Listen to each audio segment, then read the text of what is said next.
I rise on behalf of the wonderful people of the independent constituency of Centerville.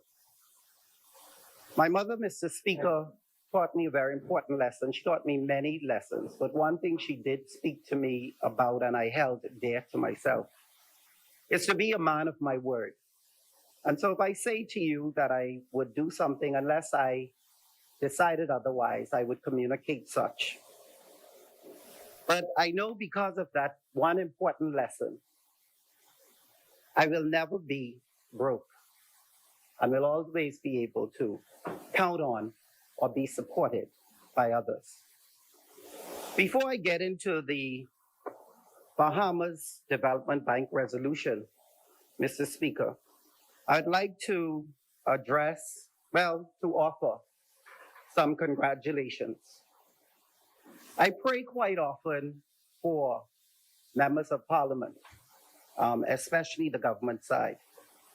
But I prayed even harder this weekend as Grand Bahama became more infected. I want to congratulate the Member of Parliament for Bain and Grantstown on their reappointment as Parliamentary Secretary in the Ministry of Tourism, and my continuous prayers for him. Congratulations also to the member for Bamboo Town on their appointment as the new Minister of Health, and I will continue to pray for him. Mr. Speaker, I want to thank the Minister of Education as well as the Minister of Works on behalf of the people of Centerville, because we simply want opportunity for all, but responsibility from all. Just a few words, Mr. Speaker, on the COVID-19 and the resurgence and its outbreak. My sincere well wishes to the Minister of Finance, the Member of Parliament for East Grand Bahama, and to all Bahamians that have been impacted by COVID-19. These are truly some trying times. Mr. Speaker, I want to give prayers and continue to pray for the people of Grand Bahama. Mr. Speaker, there appears to be no clear strategy by this government. They continue to blame our people. And the blame game, Mr. Speaker, is not a strategy. I don't know if it's a political strategy. Maybe I am not at that point as yet. Many countries have directed their education and their awareness involvement programs to policing through the COVID-19, through migration, even with maritime security. See, Mr. Speaker, COVID-19 has proven, and it continues to test our endurance, our strength as Bahamian people. When Doreen was here, they blamed us for not going when they said go. COVID came, they said it's us because we were the ones traveling, I presume. Mr. Speaker, blame game is just not a strategy for progress. Mr. Speaker, I was in a liquor store, I think, last week. Yes, me, right there. And I was on the line because I went to buy some candy. And so as my arm was folded, I stood on the line and police officers came into the store. And the method was very intimidating. And I am a friend of the police. I love the police. But that day, to me, it overwhelmed me. And I'm sure it overwhelmed the patrons of that establishment. And the way it was done, I just think that, and I think I'd mentioned this before to national security, that we're dealing with our own people. We're dealing with the Bahamian people. We understand laws. We know their orders. If you're not clear on the order, or you don't understand it, or if you haven't had the education or the awareness meeting, but you intimidate a group of Bahamians or Bahamians who basically was just patronizing an establishment that had every right to be open. Mr. Speaker, this level of intimidation and dictatorship is disgusting. We have to find a better way to do this. We have to find a better way to communicate with the Bahamian people. We have to find a better way to be our brother's keeper. This will not work for progress. And I really don't care who thinks differently. I'm talking about the way I think. It's a problem, and that will not win the next election. Mr. Speaker, before I continue, I'd like to beg leave again just to congratulate the Select Committee on Natural Resources and the Sovereign Wealth Fund, and congratulate those constituencies that were ably appointed to assist in the management of the birthright of the next generation of Bahamians. Mr. Speaker, I want to congratulate Centervillians, all 5,100 and something registered voters of them, who continue to motivate me in this House, who continue to motivate me to be the best I can be, who encourage me to stand for them through Dorian, to stand for them through COVID-19, to stand for them, Mr. Speaker, through the FNM. Mr. Speaker, I'd like to congratulate Centervillians, because this was an historic moment for Centerville. Centerville would have, of course, Centerville is used to making history, and we'll do it again. But Centerville moved a motion on the floor for a select committee of this House. After 2 years, it was unanimously passed by the House of Assembly, and Centerville appreciates that. Mr. Speaker, Centerville is truly filled with champions, and we will continue to prove that. Centerville congratulates all of those residents of Golden Isles, Fox Hill, Golden Gates, South Andros, St. Barnabas, and Marathon.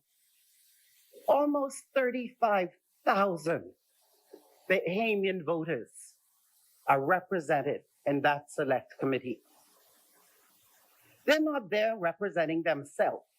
Well, they shouldn't be, because that select committee is about the birthright of the Bahamian people. So as we meet, I just want each one of them to know and to remember that they represent more than 35,000 Bahamians when it comes to our natural resources and our sovereign wealth fund. I want to thank also the member of Tall Pines, who also threw his weight in words behind the committee. Centerville encourages the House to approve the necessary budget for the committee, as the deadline given was 90 days for the report.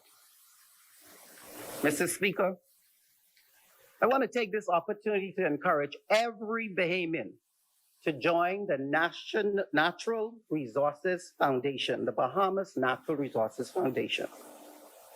Just go online on Facebook, sign up, where we can move in the direction of the Sovereign Wealth Fund, and of course, like Golden Isles says, the direction to make the wealth in the Bahamas more common, where we can feed our people, Mr. Speaker, educate them at a level that's unprecedented. The cost for students for the Bahamas Natural Resources Foundation is $1. And for all others, there are packages that range between $5 and $100.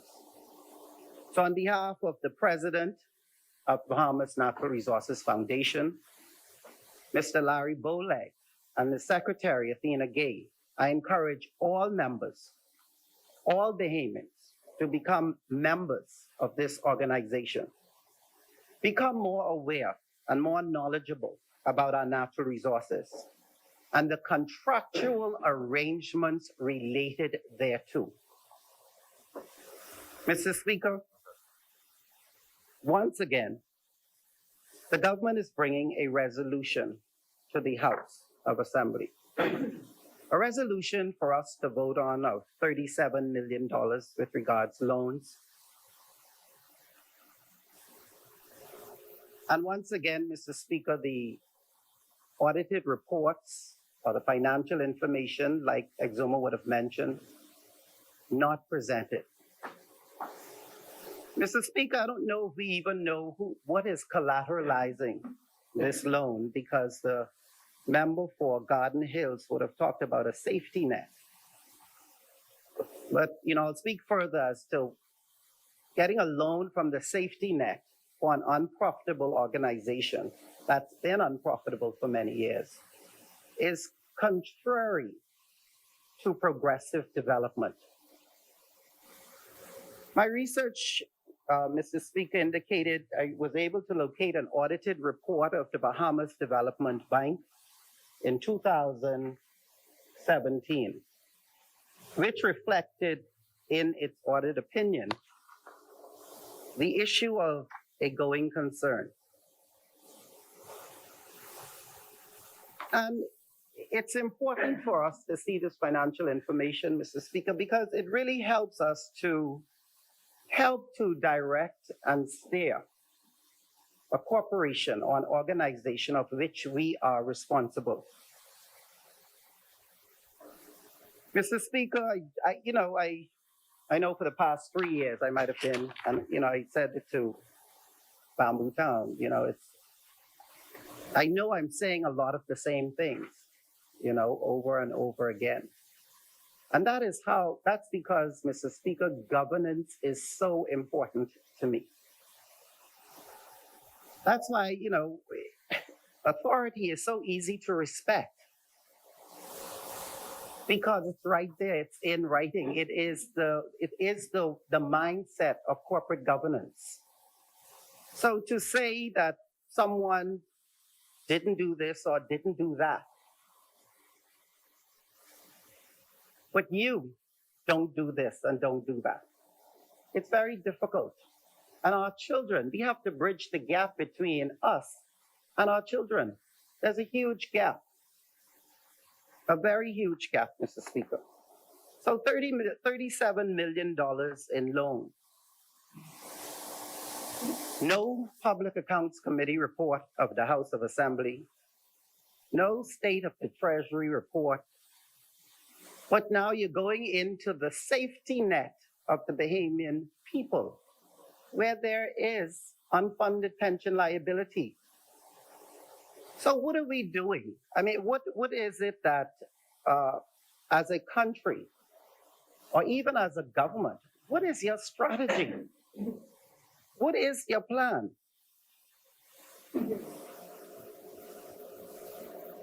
Maybe, Mr. Speaker, if we have this information, if we're able to dissect it, maybe we're able to help.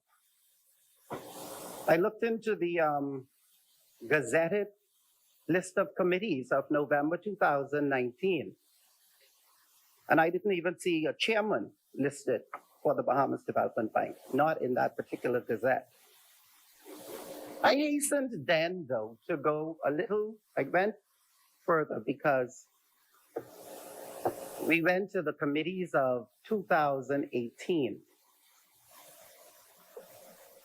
And though I was told by government that I was not the executive chairman and therefore obviously was unpaid for the period of time I worked, I was the only person listed in the Gazette, gazetted as an executive chairman. So these level of inconsistencies, patterned politics, is not going to work for the future of our country. Yes, the government owes me. But you know what? I would say the government can keep those funds, and I would really appreciate if they would send them to the Centerville constituency to help the people who need it and who need their food, need rent paid.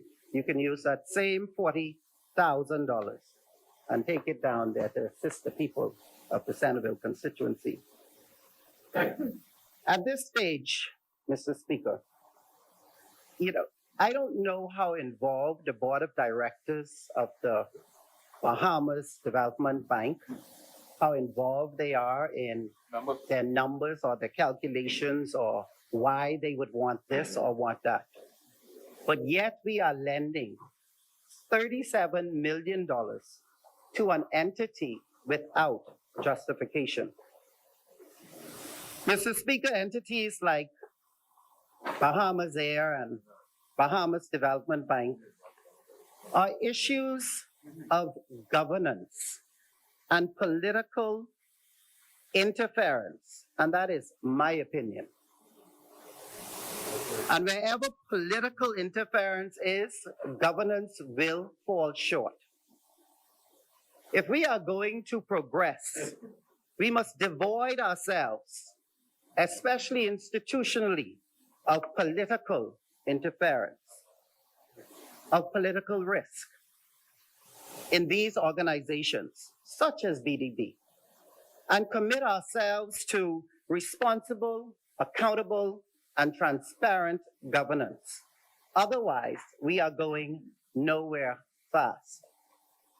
Mr. Speaker, like I said earlier, we want opportunity for all, but we also want responsibility from all.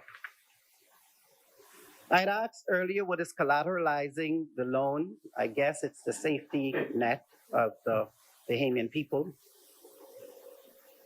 I personally believe the act needs to be repealed or amended. It needs to be redirected. Focus needs to be had on the Bahamian people. Developing Bahamian businesses is one thing. Politicizing the efforts of our people is something else.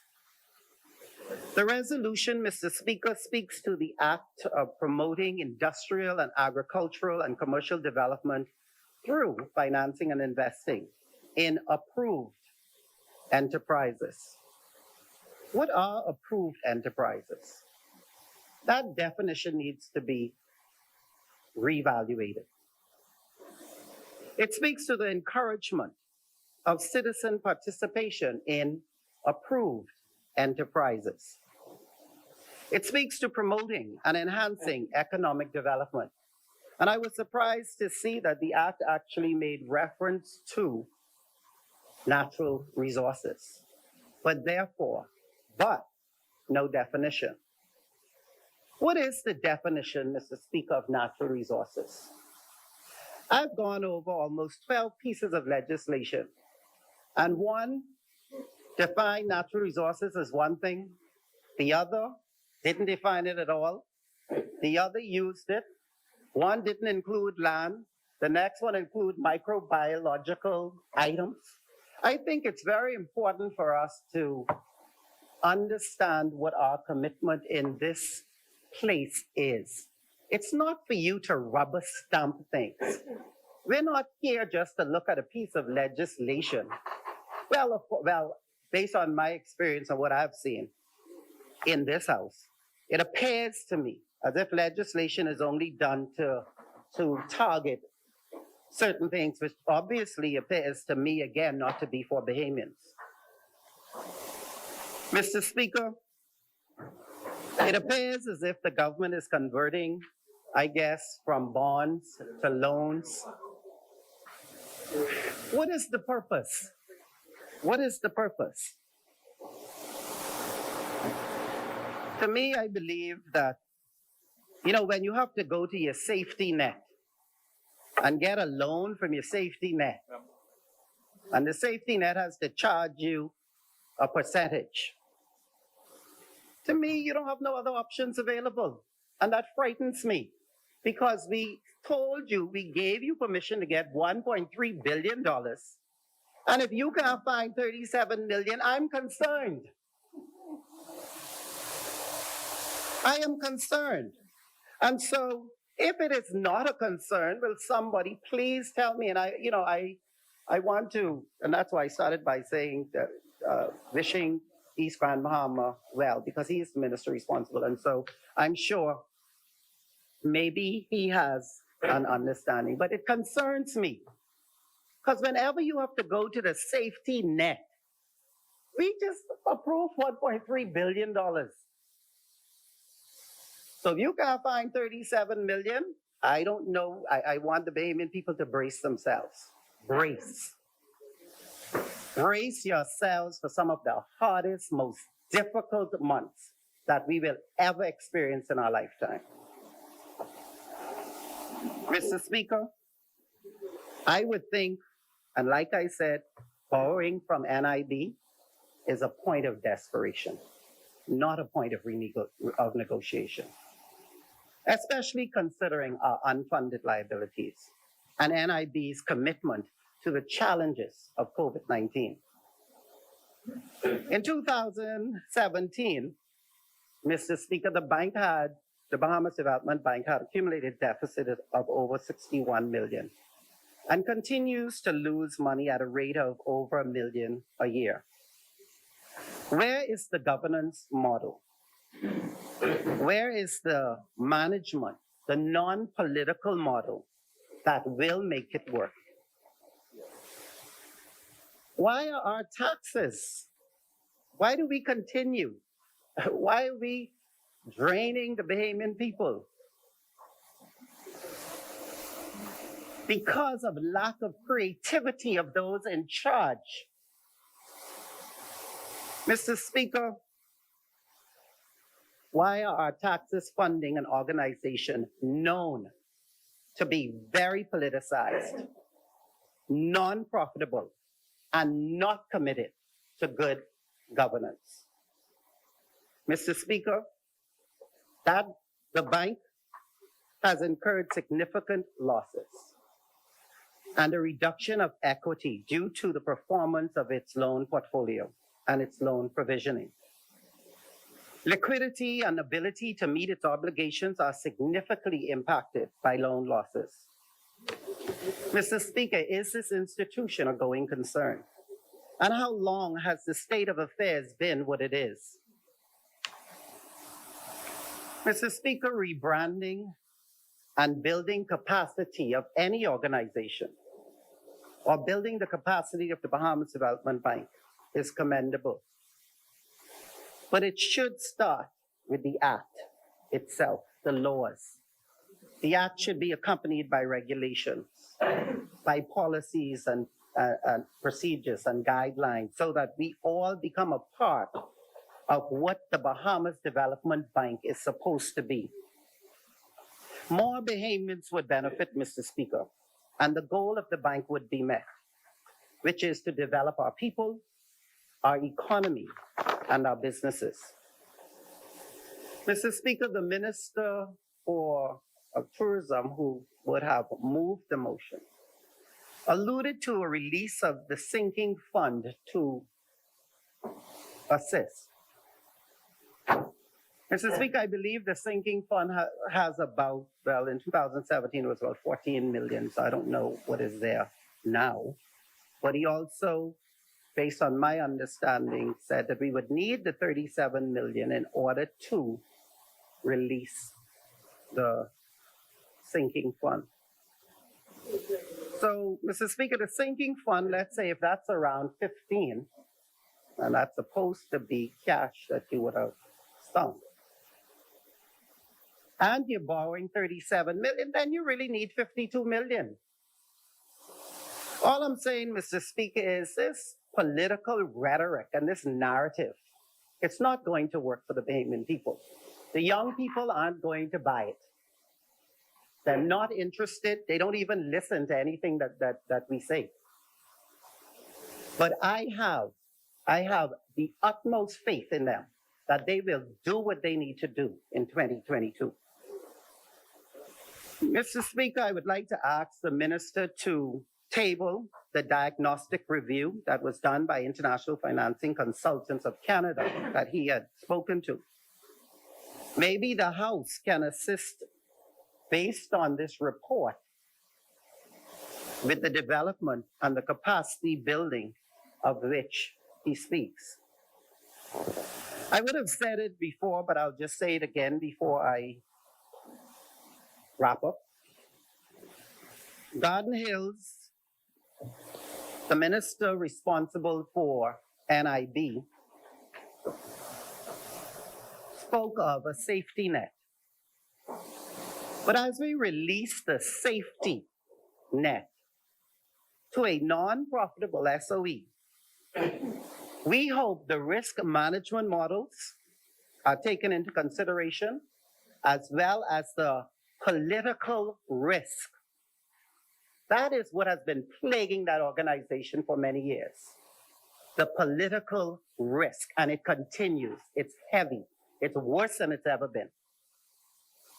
Mr. Speaker, nowadays, political risk is a key factor in business and socioeconomic development, and we need to manage it. It's too much. When you look at leaders that are unable to use their ingenuity and creativity, you wonder how far will we ever get?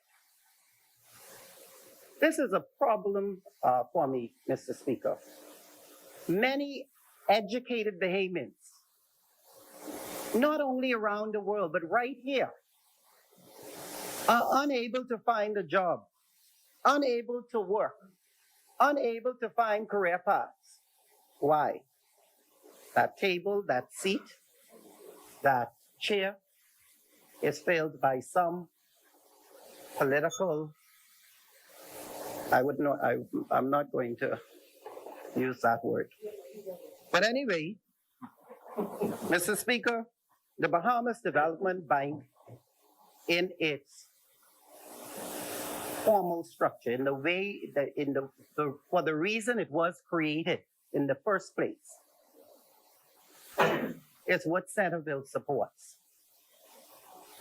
Now, what we are doing with it now, I believe that the bank needs some financial management or some sort of, very good, thank you, sir. Thank you, Freetown. Some financial re-engineering, maybe adequate and proper securitization. I'm not sure. I'm of the opinion it needs to come from our safety net, according to Garden Hills. Mr. Speaker, the political risk is too high. So, with those short few words, Mr. Speaker, I just want to say to the Bahamian people that we want an opportunity for all Bahamians. But we need responsibility from all of us. And so though there are opportunities throughout this COVID environment for some, we are going to demand responsibility from them as well, and from us all. So we have to be responsible. We must wear our masks. We must sanitize our hands. We must do all that it takes, because we're going to need you here in 2022. We don't need no one going nowhere right now. We want all hands on deck. We want everybody away abroad, get home. 2022, we need you here. So start planning, please. Hopefully the borders will be open. They done plan, old boy. Mr. Speaker, once again, thank you very much for your time. Thank you, members of the House of Parliament. Thank you, Centerville, and to the Bahamas. You've been grateful to me, and I will return the favor. Thank you. Thank you, Honorable Member. As many.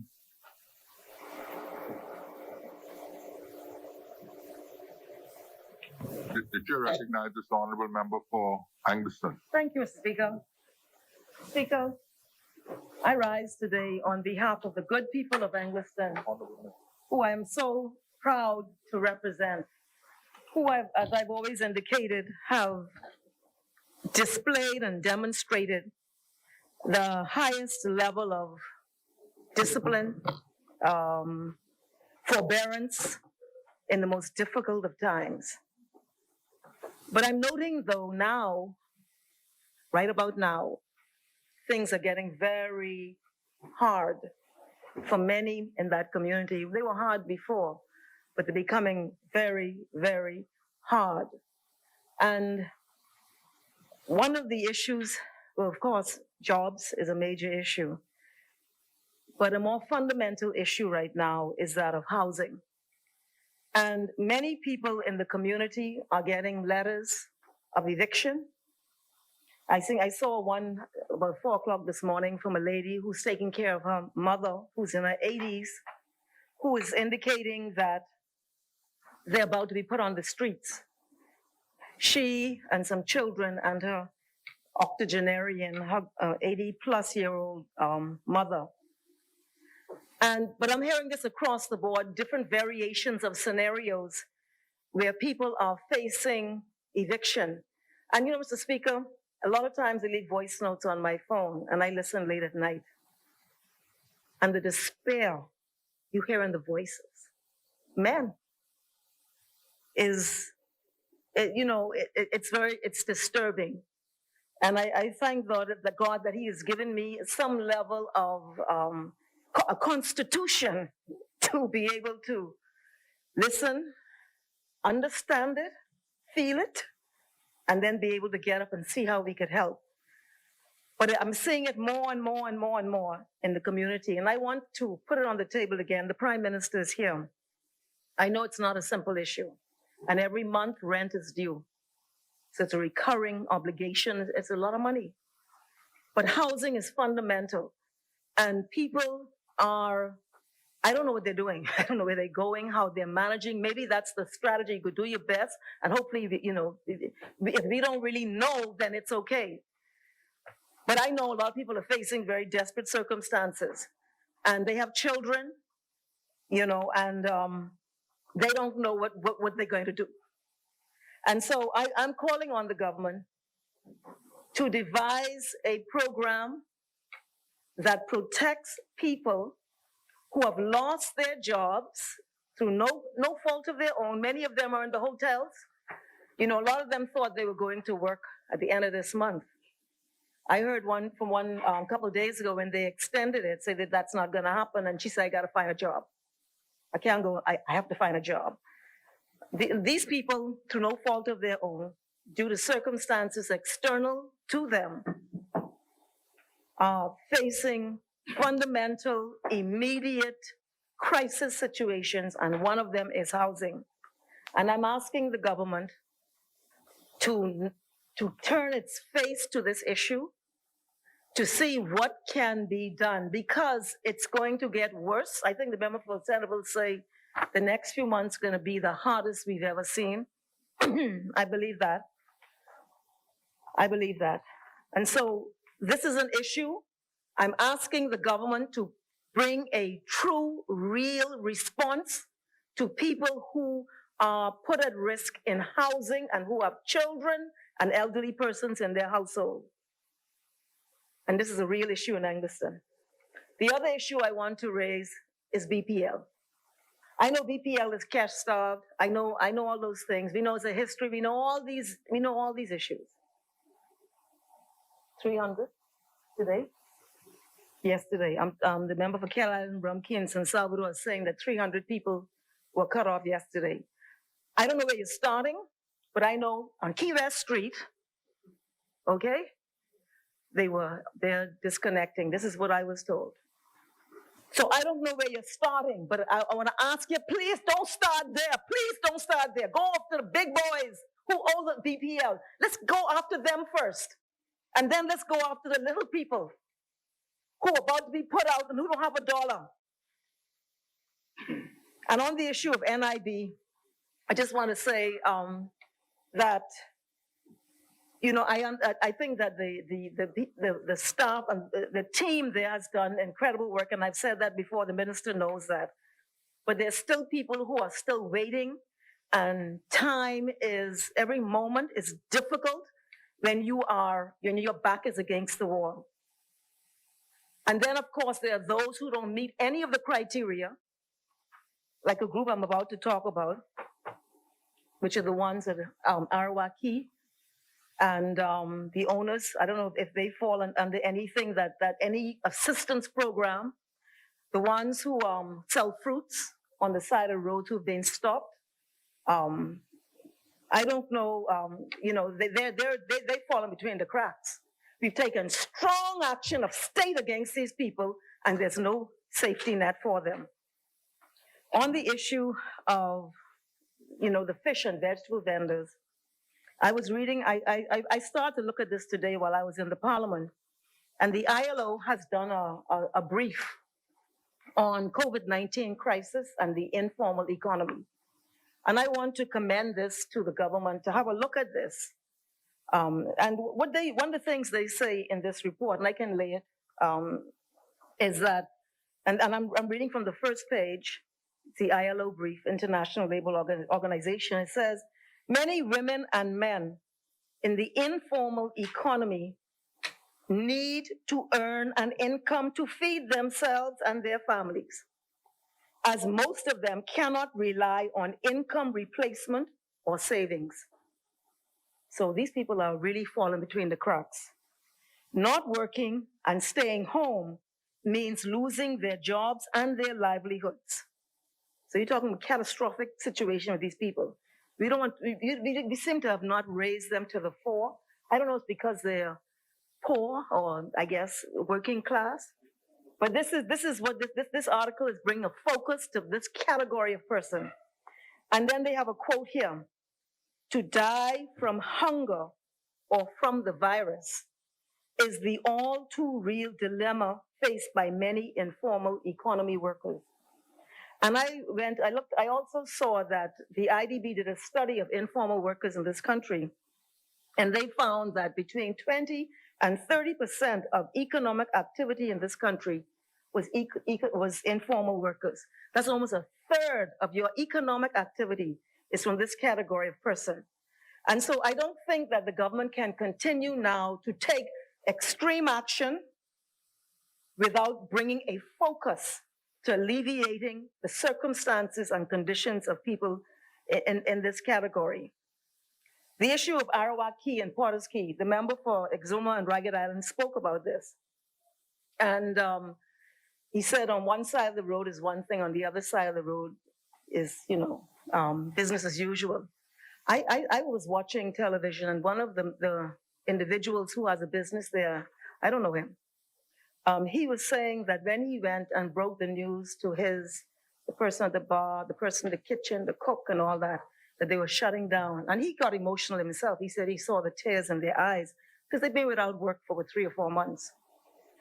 And so, you know, I understand that we're dealing with a crisis. And you know, this article tells you that to die from hunger or from the virus is the all too real dilemma faced by many, in this case, informal economy workers.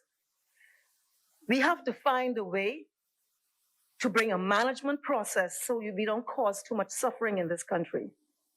And we already know that if you're talking about at least a third of economic activity, and then of course you have Arawaki and Porter's Key, and these are small business persons who are self-sustaining, who have created reputations, brands, and you know, we got to be careful how we manage our people. So I want to urge the government to seek to, one, regularize informal workers so that we do not throw them to the curb and pretend they don't exist, even though they're about a third of economic activity, and to look at those people at Potter's Key Dock and Arawak Key and put in place stringent protocols.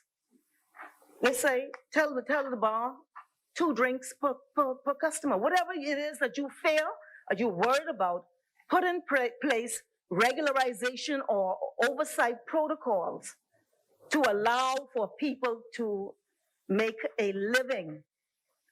And I never thought that we would be in this country talking about bread in this way. And this is really where we are at the end of the day.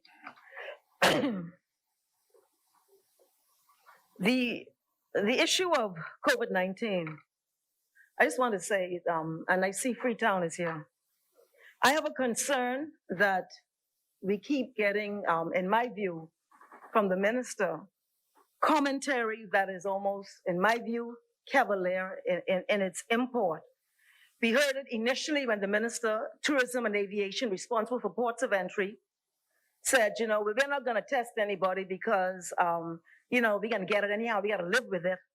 Of course, that was the Prime Minister, who was a competent authority, did not support that position, and we are grateful for that because we're now seeing with protocols where we are. We're in a crisis.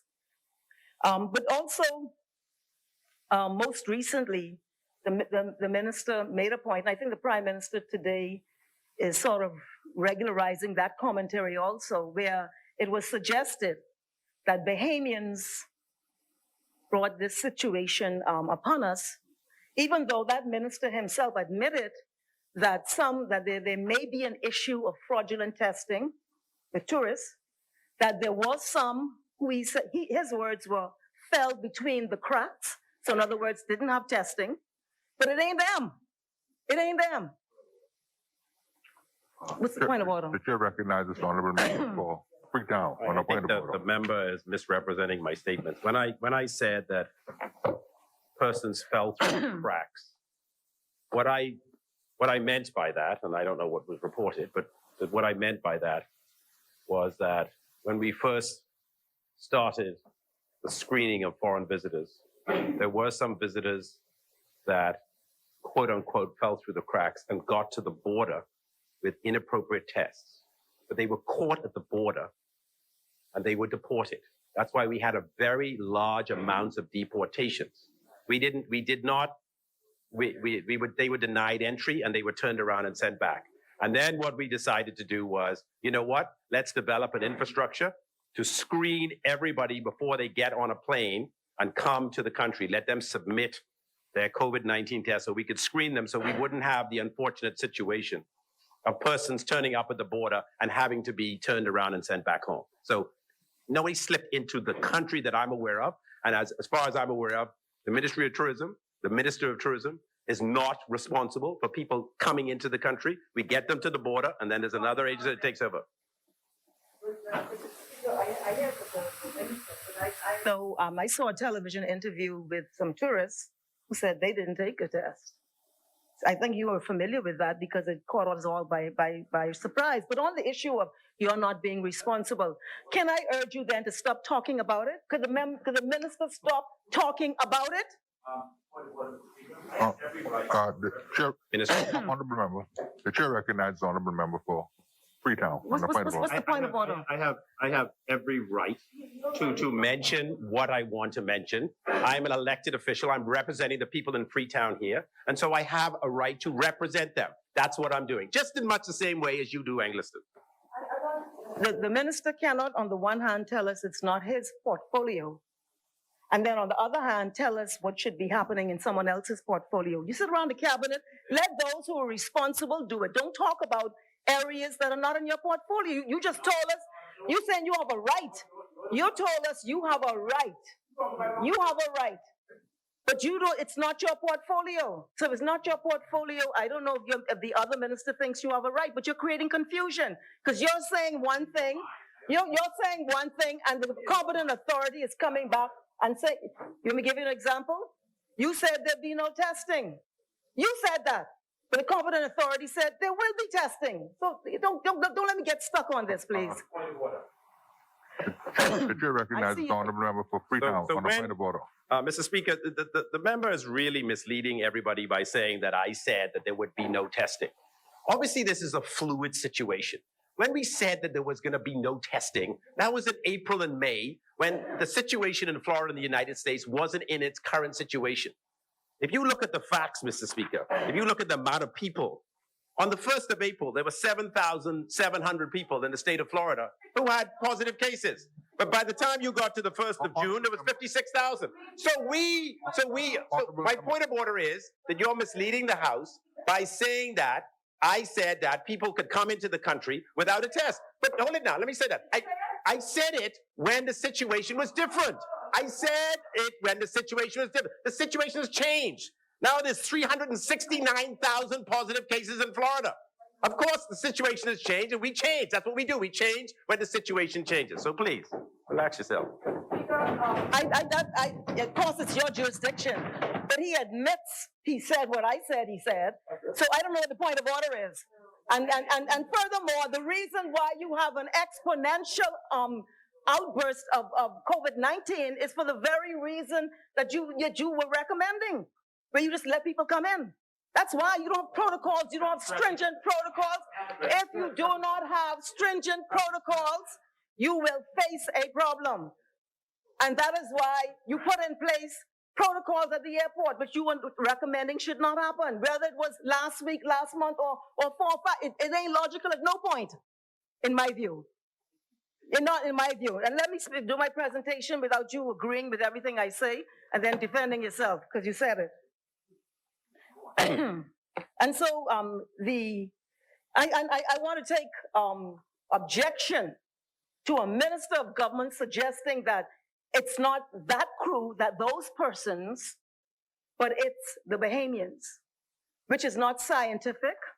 It's not based on any data, and it's not logical. And I'm wondering about a mindset that would think that it's the Bahamians. But anyhow, it could be the Bahamians, because you had protocols. You had no protocols in place for Bahamians. You allowed, no, the Bahamians could have, no. I said could have, not did. It's possible. No, I'm not it's not, there were no protocols. You could travel and come back within 72 hours without any, what's the protocol? You were supposed to be quarantined, but nobody was quarantined.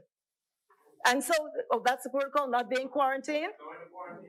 And so, Mr. Speaker, that my criticism is as I've indicated, and additionally, the fact that you had a category of persons that were coming in after traveling to the epicenter of COVID-19 in the United States and coming in without any sort of protocol.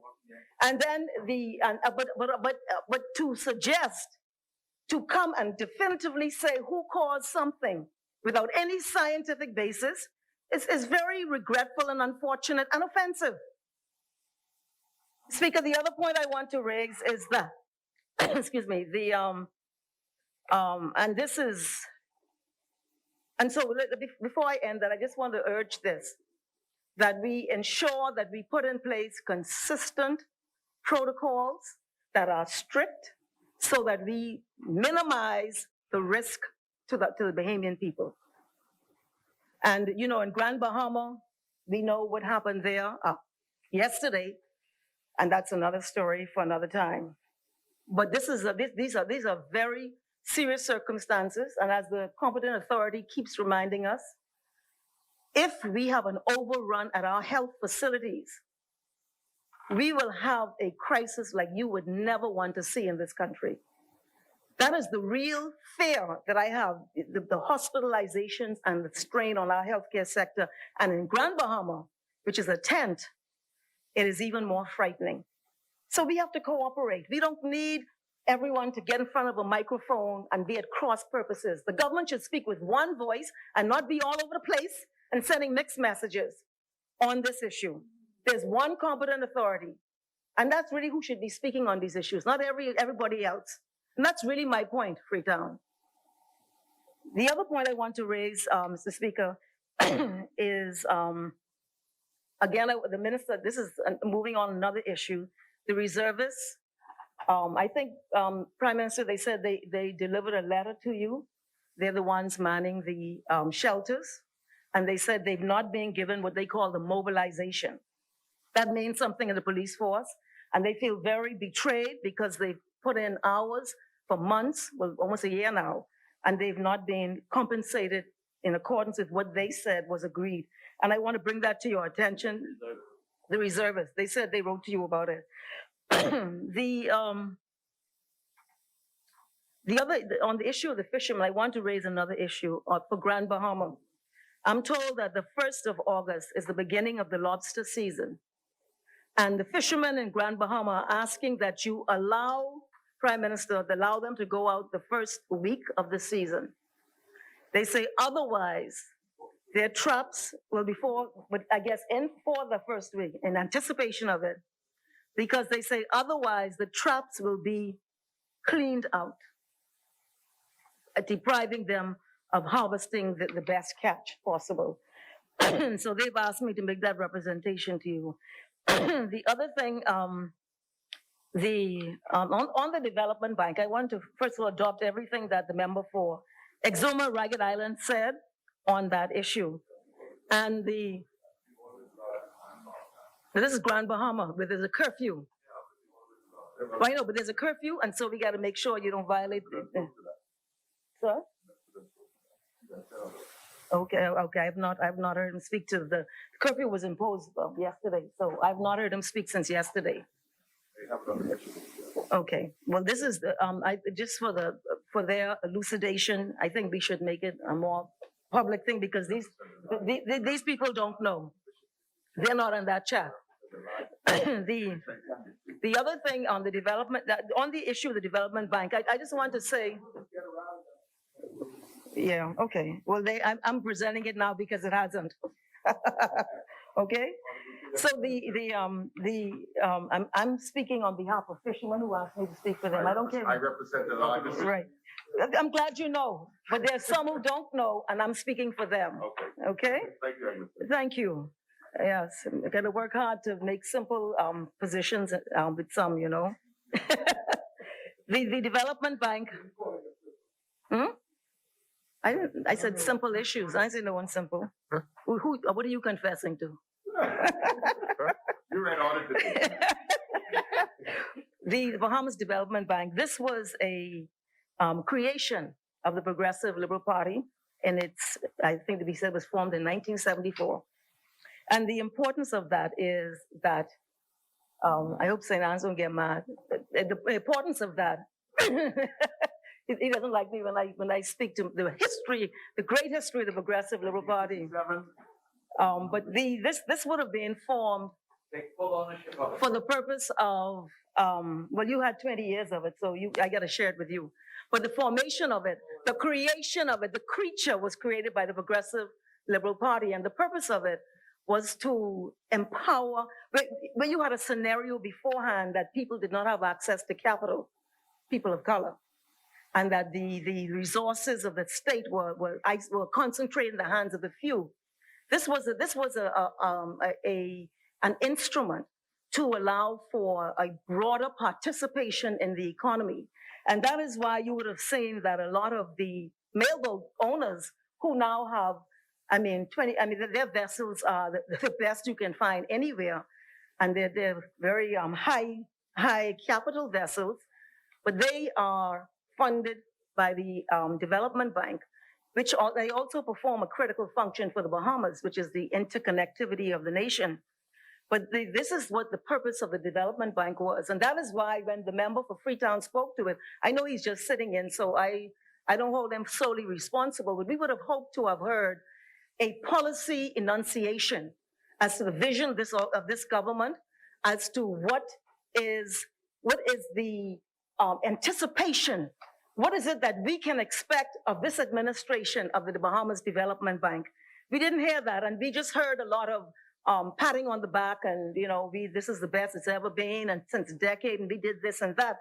But it's not supported by anything independent, as both Exuma and Centerville have asked for. And truthfully, out of respect for members in this House, we ought to have had the reports, because you're talking about borrowing and asking us to agree, and you've not put on the table the historic or the current documentation that supports your assertions, number one, and that would help us in making a decision in this issue.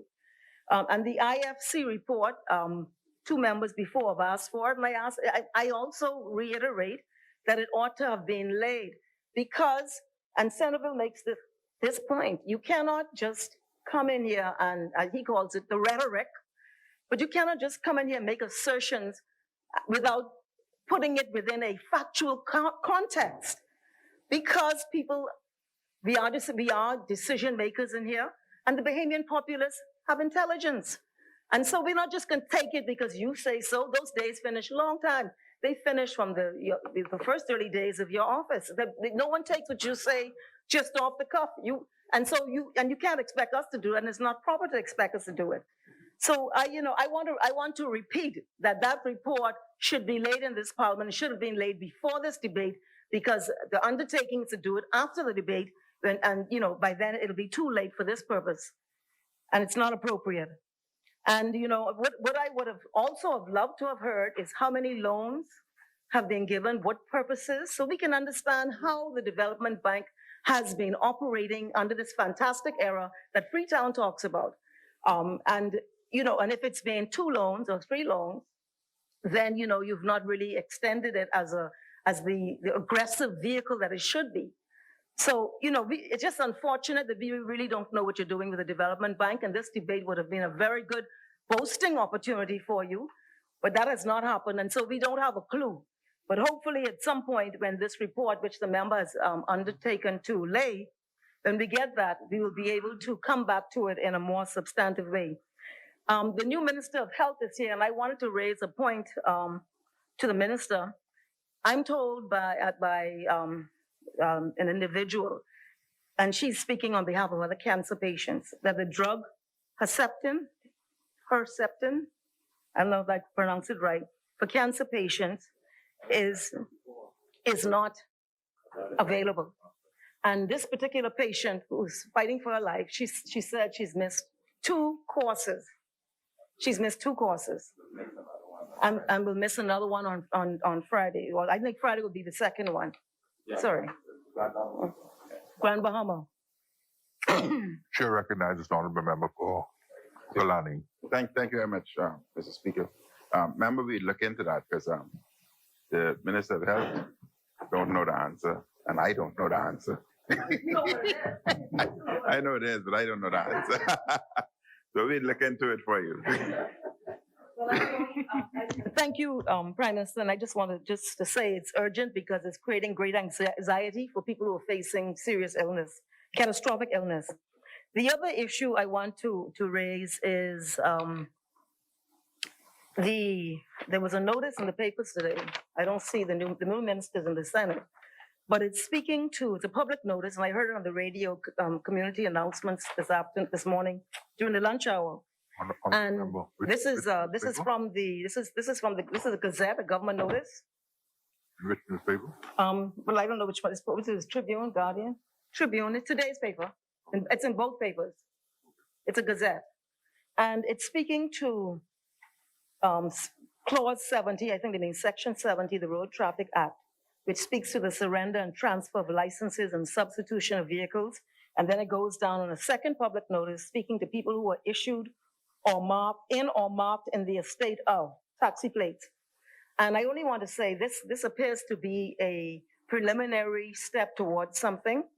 And I want to again reiterate that we expect this process to be transparent.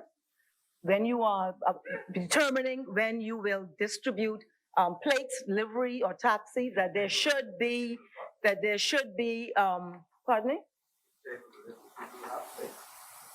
I don't know, you're the government, you want me to table it? You're the minister responsible. And your point being?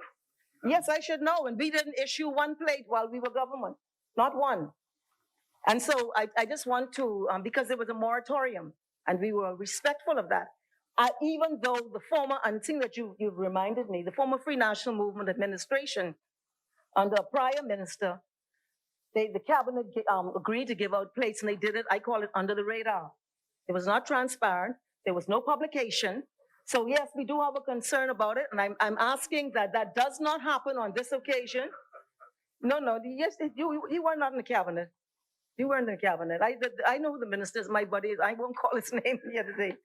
But he knows who he was, because I raised it in Parliament at the time, and I said I was going to bring legal action on behalf of individuals.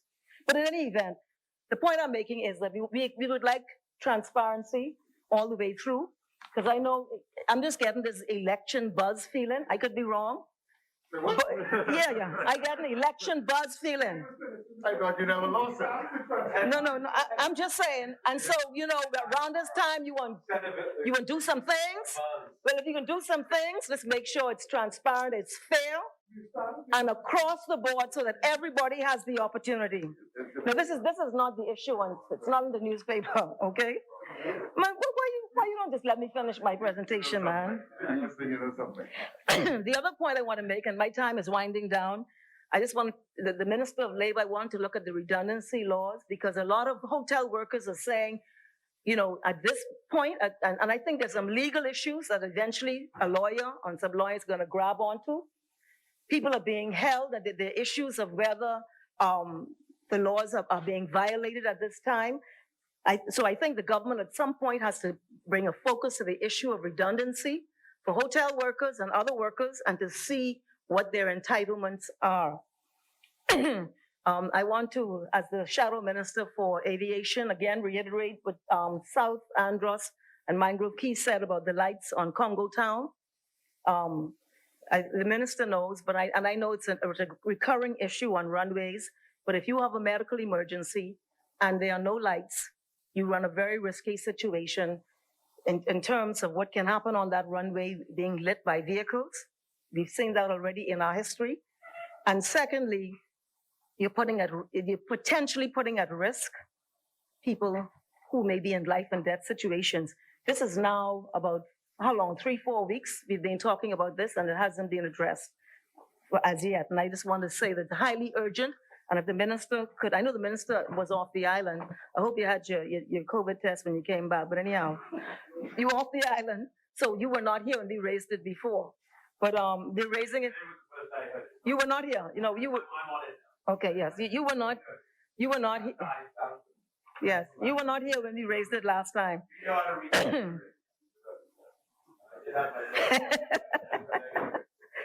So, Mr. Speaker, I just want to.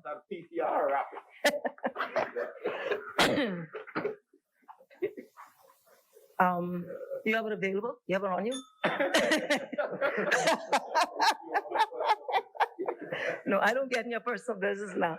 But, Mr. Speaker, I just want to end with this point here. And I said you raised an issue. I mean, said you've highlighted your presence in my reality. I know we have a new parliamentary secretary. And I just want to say this, right? And because I was looking on the agenda and I asked about the travel budget, because the Prime Minister promised he would release the travel budget at the end of December, 2 or 3 years ago, and it hasn't happened. But the point I'm making is not good. But the issue is this.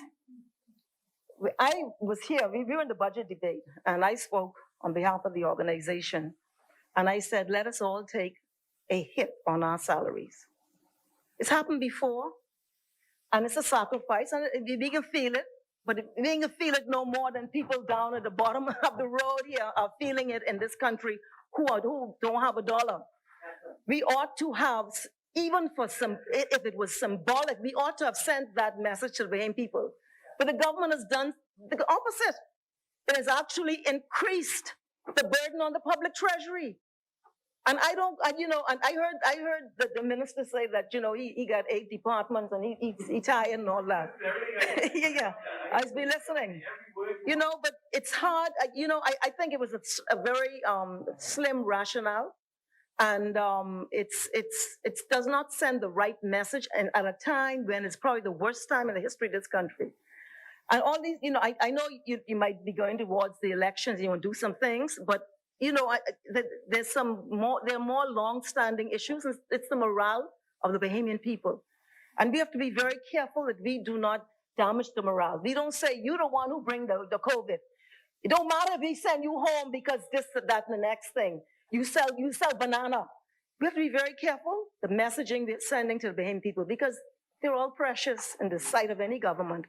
And so, Mr. Speaker, I just end by saying to the people of Angliston that they can be assured that as long as God gives me breath and strength, that I will do my best to stand without fear or favor in this parliament and outside on their behalf. Thank you, Speaker. Thank you, Honorable Member.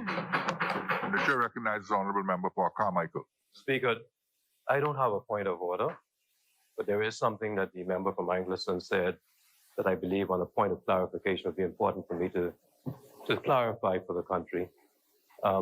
Angliston raised something that's very important to all of us, and that is the situation with BPL and disconnections.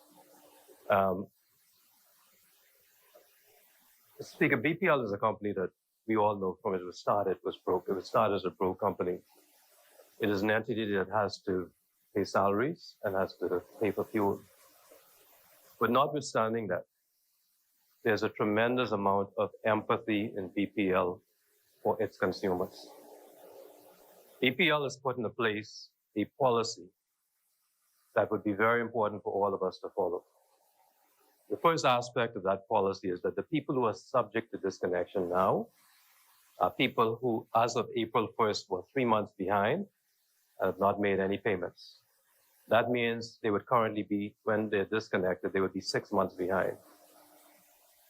They would be at least 6 months behind. Notwithstanding the fact that someone may be 6 months behind, if they go into BPL and make an arrangement, BPL will not disconnect them. We understand that people are hurting, but it is important for us not to sit there and simply let BPL disconnect them. If you go in, if you make an arrangement, notwithstanding the fact that you are 6 months behind, BPL is still prepared to assist you. Secondly, the second group that BPL is going to look at is people who at the beginning of July would have been 3 months behind. BPL has undertaken to contact all of those persons. Their duty is to contact the person and ask them to come in and make arrangements. But if you are 3 months behind in your bill, the Speaker, I believe that you have a duty to go into BPL and to say to them, we are 3 months behind and we want to make an arrangement. And if I'm impacted by COVID, then BPL is going to seek to make an arrangement with you. It is something, Mr. Speaker, that can be troubling for all of us. It is something that is critical for us to have power and electricity in this country. But the company is prepared to work with its consumers. The Ministry of Finance has already injected millions of dollars in BPL. At the end of the day, many of us think that if the Ministry of Finance injects it, it's somehow the governor's money. It's really all of our money, because all of us are going to pay taxes, and when those millions are accounted for, all of us are going to have to pay some of it. And so I want to take up the call that the member for Angliston started, and I just want to say to everybody out there, if you're 3 months behind, if you're 6 months behind, go into BPL, make an arrangement, because there's no need for your power to be disconnected. But if you're not proactive, if you sit back and you know you're 6 months behind and you stay at home, then they have no choice. And this is something I think that this is very, very important to me. I don't want to see anyone not have power, Mr. Speaker. And I want to urge all my colleagues, you speak with your constituents and let them know. BPL does not want to disconnect you. But BPL does have to. They do have to buy fuel. And they've just had to put some new generators down in South Andros, the Speaker. They've been trying to keep all of us, to keep power on for all of us. But all of us, the prices have now gone down. All of us want to be able to have power. And so our brothers and sisters who are behind, let's urge them to go in and make some arrangements. And Mr. Speaker, I'm going to emphasize again, there's been no load shedding this summer. Thank you, sir. Thank you, honorable member. The chair recognizes the honorable member for Angleton. I want to thank the member for the elucidation of the policy. The only thing I will say, and I don't know what the answer is, and I don't want to discourage what you have just said. The truth is, a lot of people do not have $1, and this is the problem. This is the problem. And then the other point I want to make is that perhaps you could, and if they don't, and if that's the position that you don't, you're at the bottom of the pile, you don't have it, and then you pay the price. That's the policy, but that's the concern, because I spoke to someone yesterday, and they don't have it. They don't have it. Angleton, I understand that. I think we all understand that. This government, and I would say the opposition, had they been in government, we don't want to see people off. Okay? But you have to go in and do something. It may be that you don't have anything because you're not working or because you're impacted by COVID. It may be that you don't have anything because of other reasons. It is important for you to show BPL that you don't have anything because of legitimate reasons. I don't want to go into anything else other than that. Provide them with an indication that there are some legitimate reasons why you don't have anything. That is what is important for us. And I believe all of us understand why we have to be responsible as citizens. And Angleton spoke about, Angleton and several other members spoke about the current financial situation in the country and in the world. All of us, every one of us has to be prudent and careful, and we have to ensure that there is some opportunity for those who don't have it. Thank you, Mr. Speaker. Thank you, honorable member. As many, the chair recognizes the honorable member for Tall Pines. Thank you, Mr. Speaker. Honorable Speaker, members of this honorable House, I wish to begin this contribution in support of this Bahamas Development Bank Resolution 2020 by once again, Mr. Speaker, thanking God for proving to myself, the people of Tall Pines, and indeed the Bahamas, that he is still in control and has coverage of all of us. Speaker, I say this especially given the many historic and unprecedented events of the past 12 months, namely the monstrous Hurricane Dorian in 2019 and the COVID-19 pandemic, which we are now experiencing.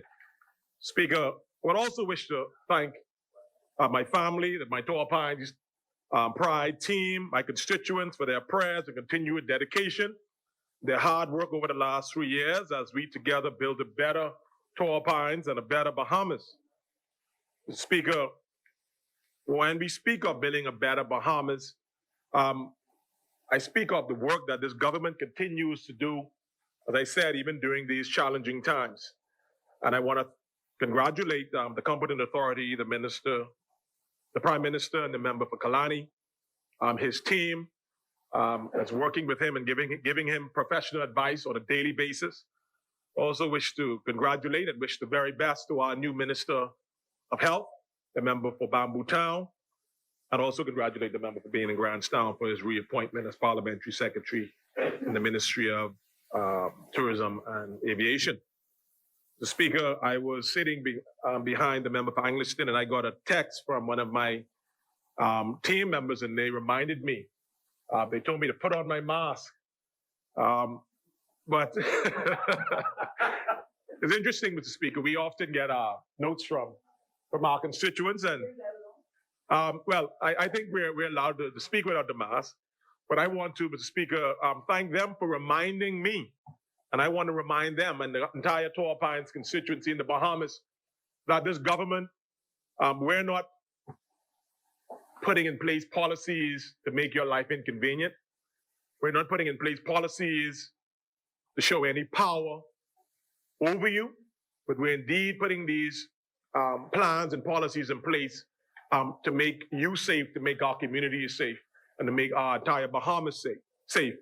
So I want to encourage all Bahamians to adhere to the policies that the competent authority is putting in place, because it only will do well for us, and it will only do well for the entire Bahamas.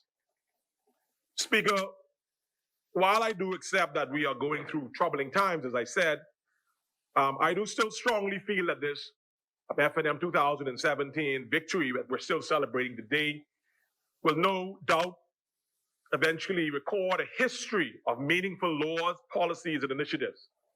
We've already experienced, Mr. Speaker, so many successes in the last 3 years.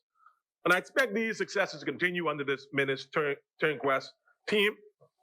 And as I said, while we are being challenged with these activities and COVID and hurricanes, that I think the Bahamian people still made the best choice, and they're going to see the benefits. The member for Centerville a few minutes ago, Mr. Speaker, he talked about political risk. And I thought about that when he said the political risk is too high, some of the things that this competent authority and this government is doing. But I would say to him that the political risk of not doing what we're doing will bring about even greater problems and challenges for us. But I want to introduce to him and those in our communities who might think that, and they think about political risk being too high, that I want to remind them that this government is showing something even greater.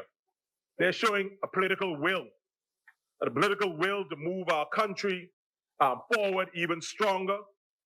They're showing a political will in this Bahamas Development Bank resolution to re-energize and to refocus the Development Bank's mandate to help not only the young in our community, but every member of our communities. And so I encourage Centerville and others to look at the political will that this F&M government is now demonstrating and continue to look for the benefits as we make our communities safer and as we make our nation safer. Mr. Speaker, this Bahamas Development Bank Resolution 2020 is simply a continuation of our commitment to bring economic opportunities to the people of Tall Pines and the people of the Bahamas. Mr. Speaker, I pause here to again, at this point before going into the resolution, to give publicly my condolences at this point to a phenomenal Bahamian woman who was a champion in the Fox Hill community and a champion in the Anglican diocese, particularly Christ the King, Region and Park, and indeed the Bahamas at large. I speak none of, Mr. Speaker, Ms. Janet Davis, who is a pillar in the Fox Hill community, who we laid to rest last Friday. I want to say to her family that we love her and we love and appreciate her contribution to our country. She was like a mother to me, Mr. Speaker, a very good PLP, but nonetheless, a very good Bahamian woman.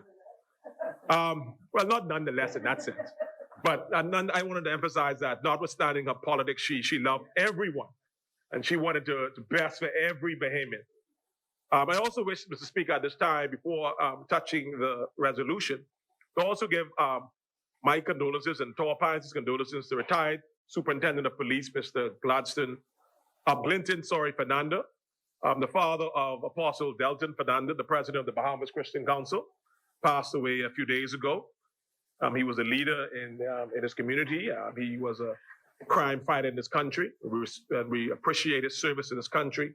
But he was a constituent of Tall Pines, polling division number 15, Wellington Street, the Stapleton Gardens part of Tall Pines. And we want to extend our condolences to him and to all other families that lost their family members in recent times, Mr. Speaker. Speaker, the role of the Bahamas Development Bank is to accelerate sustainable economic development in this country. The bank since its establishment in 1974 has financed, I'm told in my research, over $100 million in loans, Mr. Speaker. The member for Angliston often rides on her feet and she speaks about the accomplishments or the programs and corporations that the PLP government established around shortly after independence. And this is one of those great institutions. Mr. Speaker, there's no sense in us not acknowledging the fact that a PLP government of that time was obligated, I would say, Mr. Speaker, had no choice but to establish and to put in place bodies and corporations that advance the country. And so we can't not give them the credit for that. But I say, Mr. Speaker, this particular bank was one of the very important institutions that was established. And it was important, Mr. Speaker, because it touched a wide body of Bahamians throughout our archipelago. And I say that, Mr. Speaker, having lived in the Family Islands, went to high school in Exuma, having lived in Grand Bahama, and seeing the benefits that the Development Bank had over the years on the farmer, the fisherman, the person who wanted to just develop a lodge, a fishing lodge, bone fishing lodge, person who wanted to get involved in farming, or all those industries. And I was able to see, Mr. Speaker, in those communities, the benefit of a Bahamas Development Bank. And Speaker, as we all know that, the Bahamas Development Bank, assists the government of the Bahamas in promoting agricultural, industrial, and commercial developments, facilitates participation in improved enterprise, while stimulating and enhancing the economic development of our entire Bahamas. And so, Mr. Speaker, the Bahamas Development Bank has a very different and a very unique role than commercial banks, as it is mandated to provide financing for economic viable projects.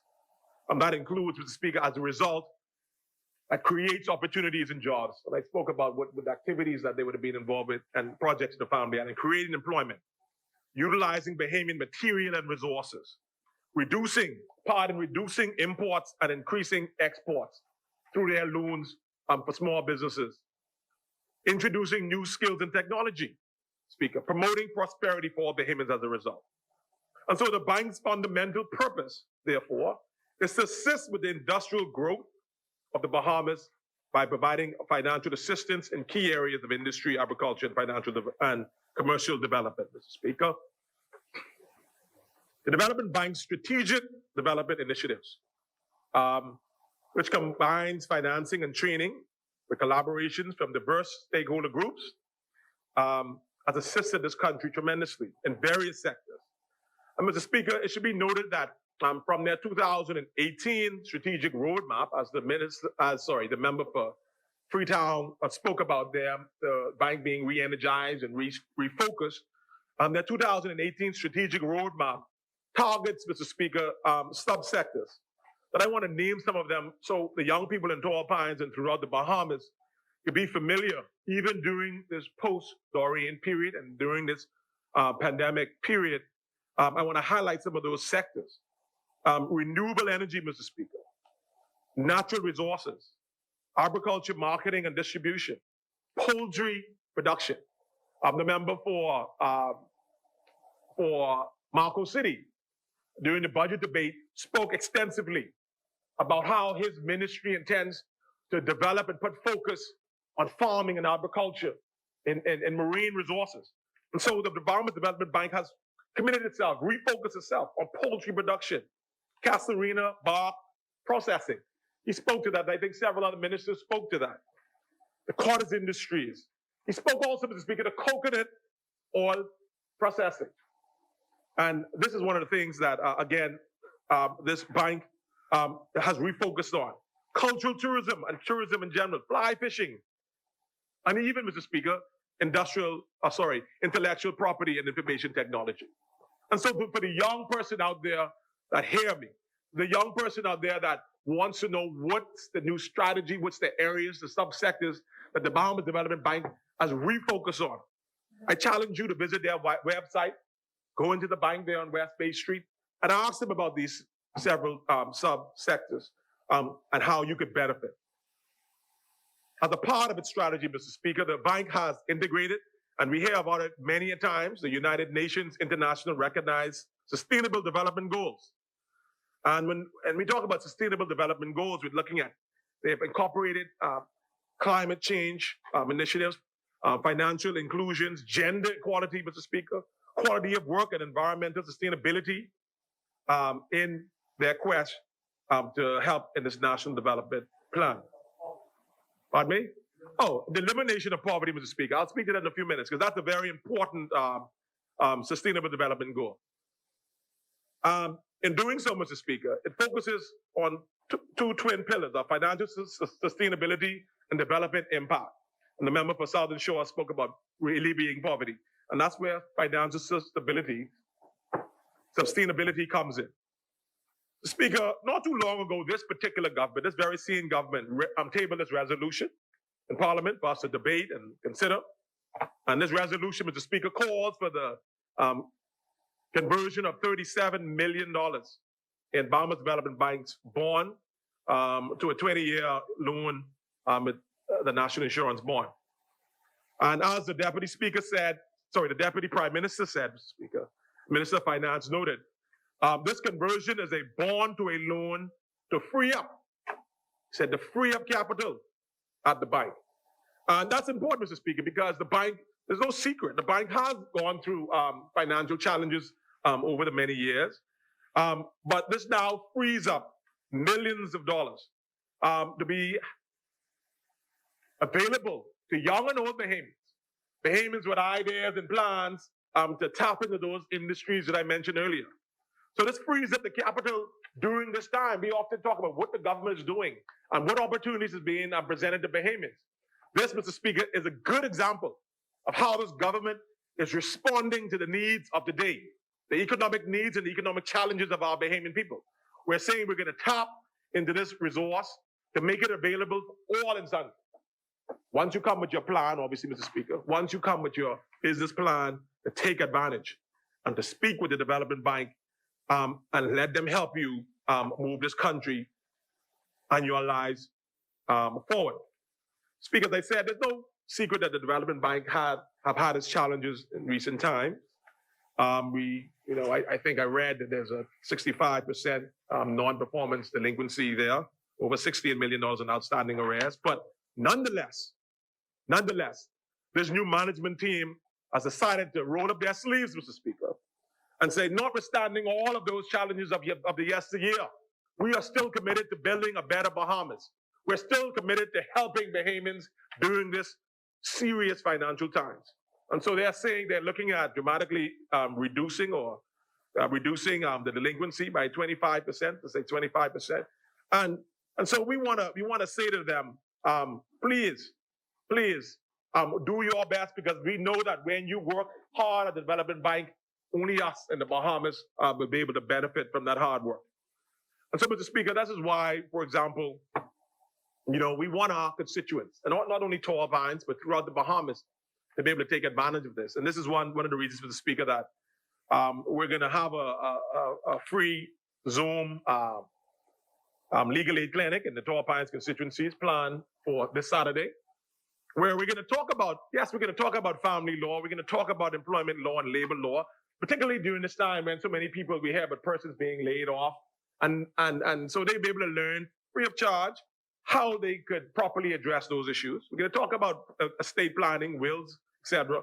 But importantly, Mr. Speaker, we're also going to talk about company law and business law and what issues they might have when they approach the development bank, when they get there, when they put in place this program, this loan program, how they could make sure that they choose the right avenue to present their business, etc.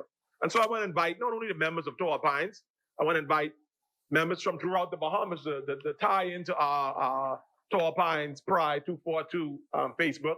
Contact our office this Saturday, Mr. Speaker, between 1 and 3 o'clock. We wanted you to come in, ask your questions of how we could assist and how you could take advantage of this opportunity that will be available through this loan. Speaker, I also want to say that I endorse what the managing director of the bank, the Bahamas Development Bank, has gone on record in saying that, as I said, that they want to re-establish the bank to develop. He even spoke about developing poultry in the country in order to reduce our imports. He talked to the Speaker about delving into the bank, being able to delve into the orange economy. And for the orange economy, that was something new to me, and I'm sure it's something new to most Bahamians, where we tap into the cultural and creativity of our country and be able to benefit economically from that. And you talk about tapping in also, Mr. Speaker, to the blue economy. So you have the orange economy, now you have the blue economy, which is sustainable use of ocean resources. So how we tap into our marine resources and how we be able to develop and redevelop businesses relating to renewable energy technology. And so the managing director he's looking in the right direction. He's looking at how the bank could re-energize itself and be a part of what's the new economy of the world. Not only the new economy of the Bahamas, but the new economies of the world in the orange and the blue economy. Mr. Speaker, it's no secret again that this nation, the Bahamas, imports over 90% of what we consume. And in 2018, our total imports value some $3.5 billion. And so food security is very, very important, and sustainability, self-sustainability of the Bahamas is very important. And so this resolution, this Bahamas Development Bank resolution, will be important as we look at how we can make our country more self-sufficient. Because by developing new areas in agriculture, marine resources, etc., we would see a stronger Bahamas. And we talk about often, Mr. Speaker, we talk about young people and what opportunities are lacking or what opportunities we're not providing. But I'm so proud, Mr. Speaker, as an F&M, to say that not only would young people would be able to benefit from this loan or this initiative that would become a loan resolution, making available these millions of dollars, but I want to remind this House and remind the Bahamian people that, you know, over about 846 young Bahamians have benefited directly from the Small Business Development Program. 846 young Bahamians, Mr. Speaker, have already benefited from an initiative that this government continues to develop. And so this opportunity with the Bahamas Development Bank creates another pillar, another opportunity, another avenue in which we could build young minds, we could build young opportunities so that our country will be stronger after these great challenges we're meeting with the hurricanes and the COVID. So I want to say to every young Bahamian, every young person in Door Pines constituency, every young person in Golden Gates, every young person in North Andros and the Berry Islands, every young person in West End and Bimini, every young person in Nassau Village, every new young person throughout the Commonwealth of the Bahamas, to visit the Bahamas Development web page, to visit the facility there on West Bay Street, talk to the relevant managers there, the loan officers, the advisors there, and find out how you could benefit from this opportunity that we're in the House debating today.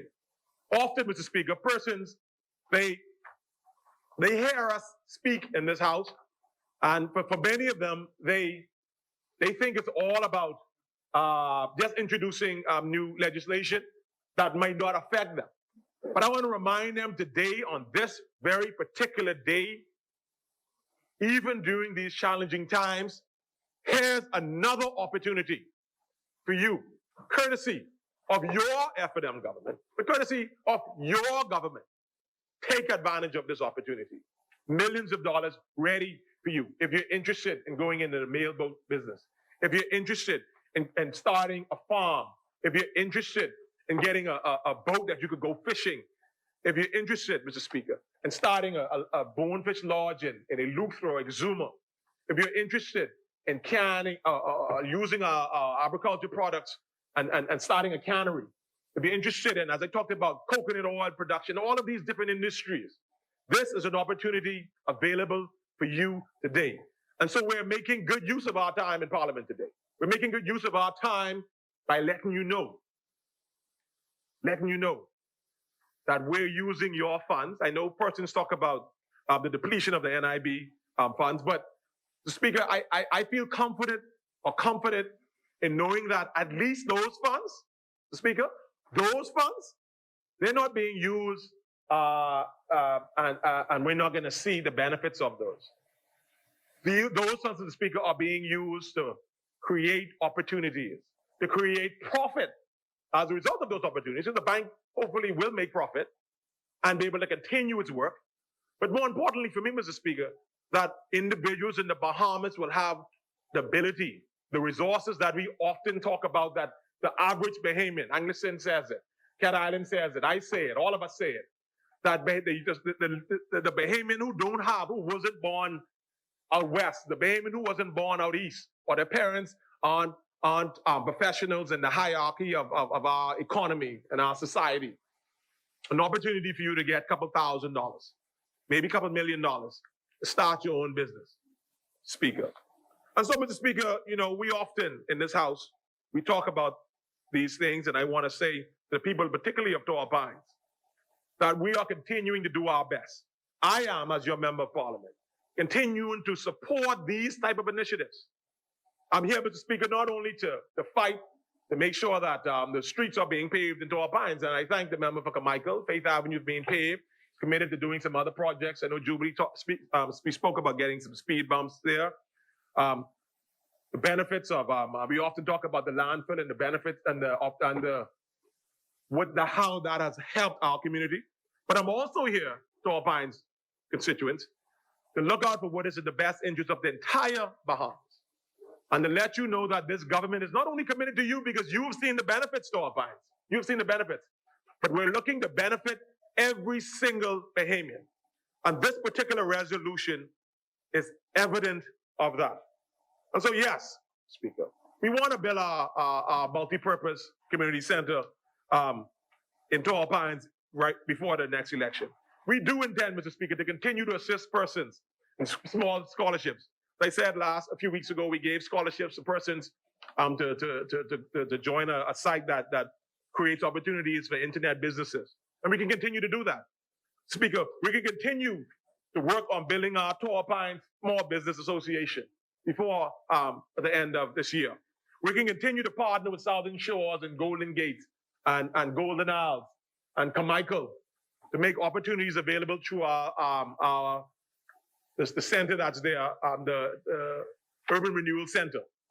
We're going to continue to make sure that you are made available, opportunities are made available for you, or funds are made available for you, what we have made available through the National Insurance Board, persons who have been unemployed. The food program that this government has endorsed and made available for not only Torrey Pines residents, but persons throughout the Bahamas.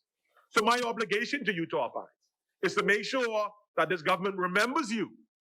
But I'm proud to say that I'm also reminding the young person in Andros and the young person in Eleuthera, young person in Grand Bahama, that they too have the same opportunities you will have through this new resolution, this 2020 Bahamas Development Bank resolution. So, Mr. Speaker, as the honorable member for Torrey Pines, I'm proud to say Torrey Pines supports this Bahamas Development Bank resolution 2020 and encourage every Bahamian, every Torrey Pines constituent, every Bahamian, find your way to the Bahamas Development Bank, make that call, make that link, take advantage of this awesome opportunity. And I thank this government for making it available. Torrey Pines supports this 2002 resolution, Mr. Speaker. Thank you, honorable member. As many?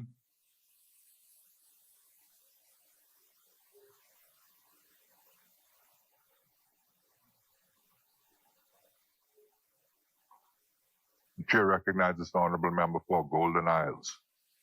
Thank you, Mr. Speaker.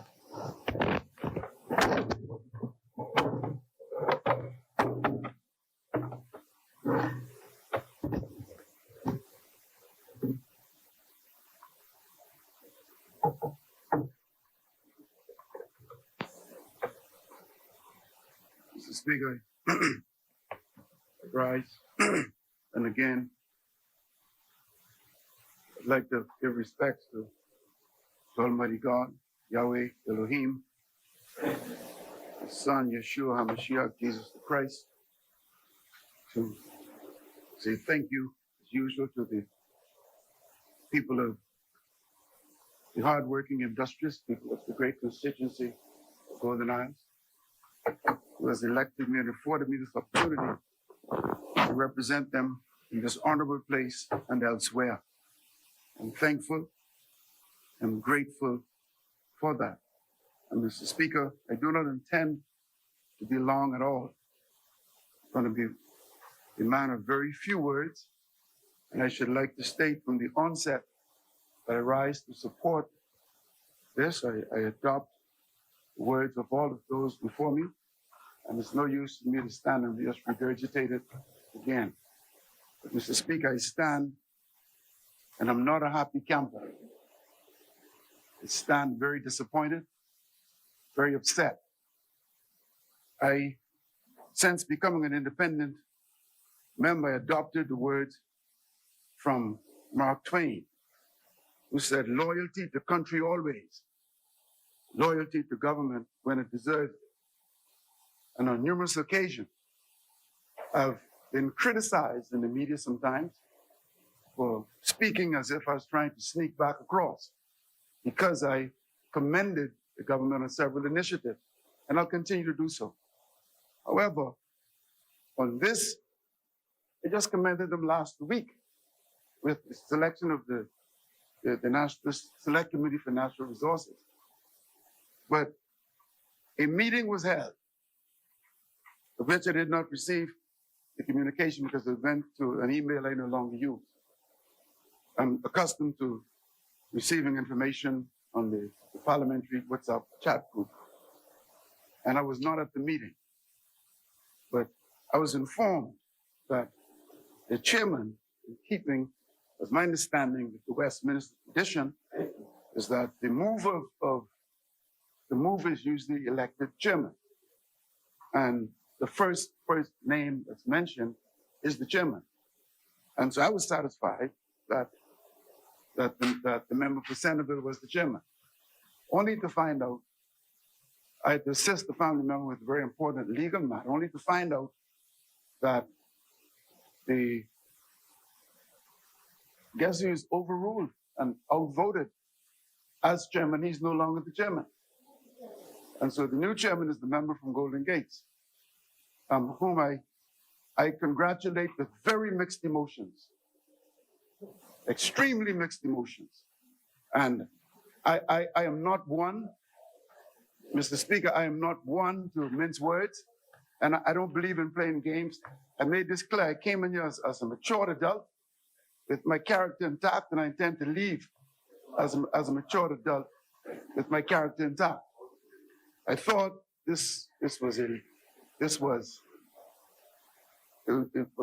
undermined the whole process. I thought it was, I'm trying to be very selective with my words. That's how disappointed I am. That's how upset I am. And I've been accused of using unparliamentary language before. Mr. Speaker, you know, I went to school in New York. And in New York, I learned quickly that the only time they listen to you is when you spoke in other tongues. And I'm not talking about the Holy Ghost. I mean, Mr. Speaker, from several years ago, when the Lord delivered me from that, for the first time, Mr. Speaker, I almost spoke in those tongues again, but I had to rebuke the devil openly. That's how upset I am.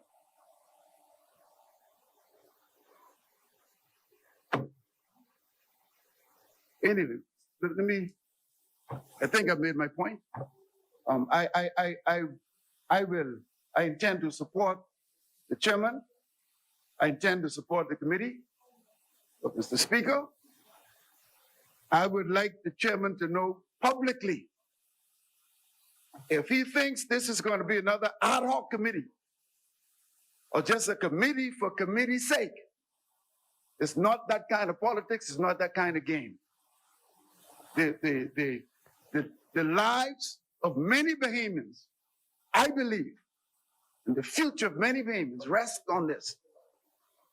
And the fact that would have happened and would have taken place, it has upset me tremendously. I'm very upset. I'm angry. You know, the Bible said, be angry and sin not. And before the sun goes down, repent of it. So I intend to repent before the sun goes down, Mr. Speaker. But it'll not go down on me. But I just want to make this clear, Mr. Speaker. See, Mr. Speaker, at some point in our lives, as politicians or otherwise, as men and women, at some point, we have to be just that.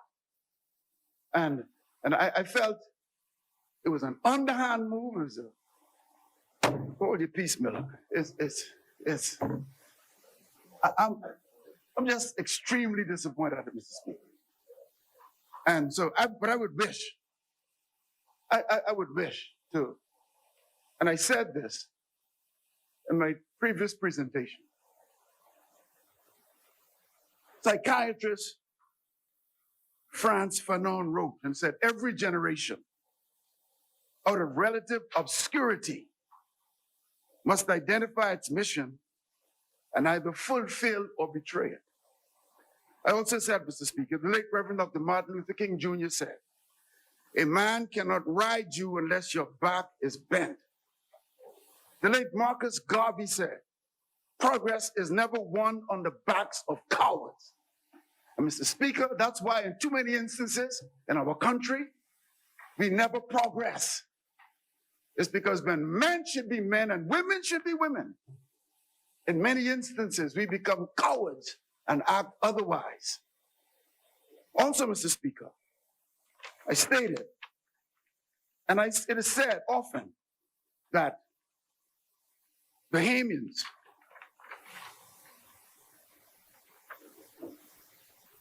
it is commonly said that Black Bahamians, those of us of African descent, sons and daughters of kidnapped, enslaved Africans in the Bahamas, are the most passive of all the former enslaved Africans anywhere on the planet. And sometimes I'm inclined to believe that. But I appeal to those Bahamians, the descendants, as I said, of the Burma Road Uprising of 1942, to please wake up, straighten up your backs, and let's fight for what is rightfully ours in this country. Those Bahamians who are the descendants of the 1958 general strike, those Bahamians, to please rise up and let's fight for what's rightfully ours in this country. Do not leave it up to the select committee. If we're right and we get it right, support us. If not, make sure we get it right. Stop wanting persons to always fight for you what you should. Rise up and fight for yourself. Edmund Burke said, the Irish philosopher and politician, the only thing necessary for the triumph of evil is for good men to do nothing. Marcus Garvey said, up you mighty race. You can accomplish what you will. Frederick Douglass said, power concedes nothing without a demand. It never did, and it never will.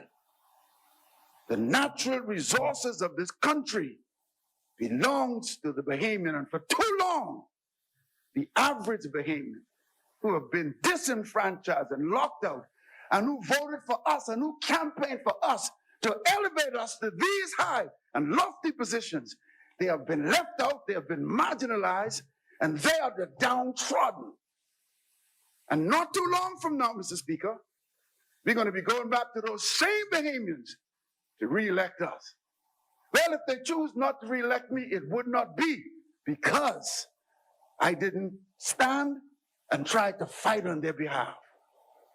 But Mr. Speaker, I think at this stage, in the name of Westminster, and this is, I'm not trying to get back anywhere. I was fired in the name of Westminster.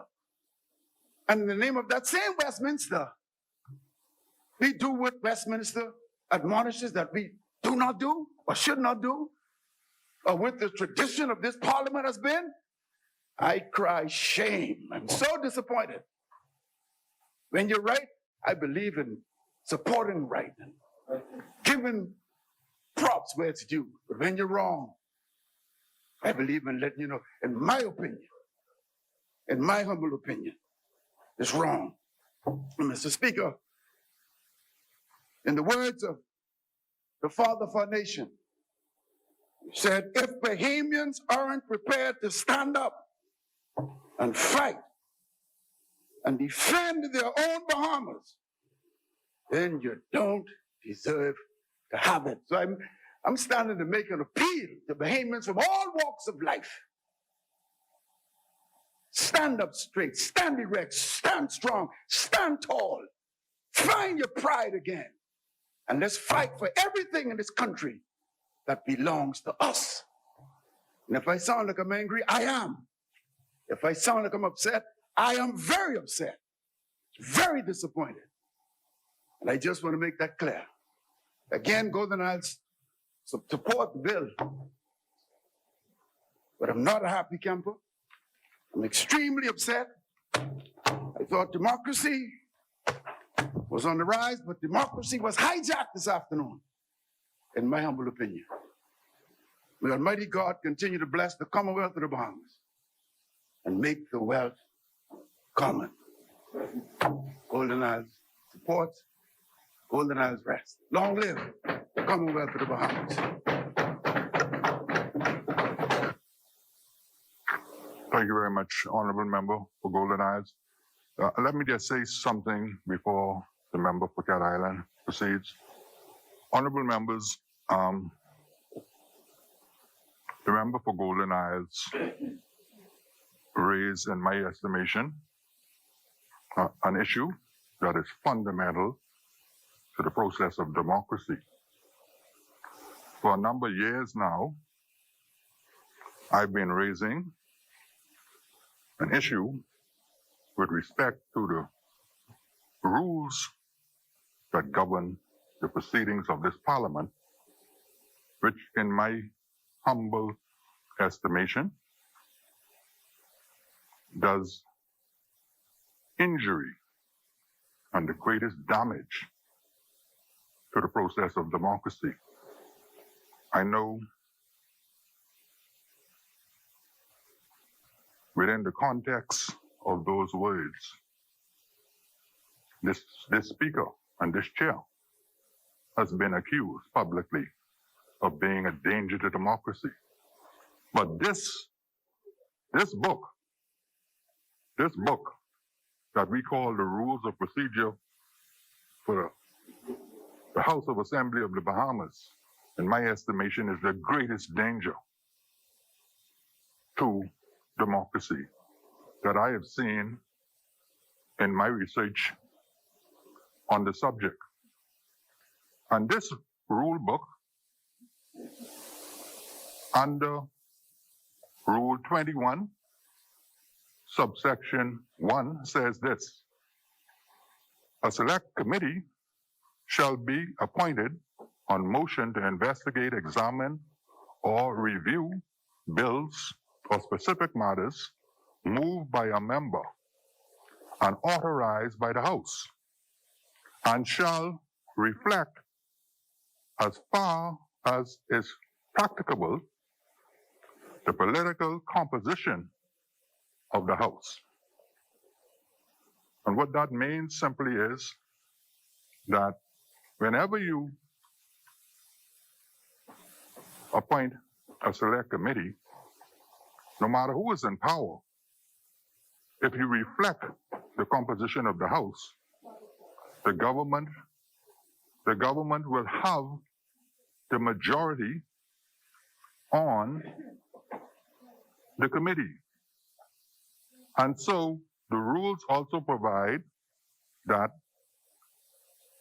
the majority in a democratic position could choose, it can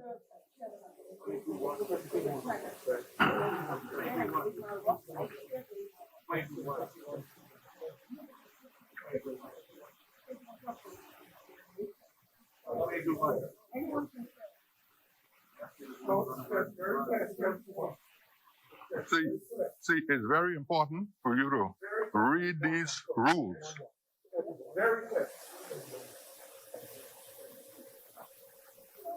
It does, it, It's the chairman. That does not say that the government must be the chairman. it doesn't say that, honorable members, but let me just finish this point, then we can move on. I read section 21, subsection 1. And in a democratic process, if you read section 22, subsection 1, it says this: unless these rules otherwise provide, a committee may elect a chairman from among its members. Now, the tradition may have been that the person who moved the committee is named as the chairman. But the rule makes the provision for the committee to decide who the chairman is. And the point I'm making from the chair is, the point I'm making from the chair is that is is undemocratic, no matter who's in power, because you will always have a circumstance where the majority party can determine who the chairman is by these rules. So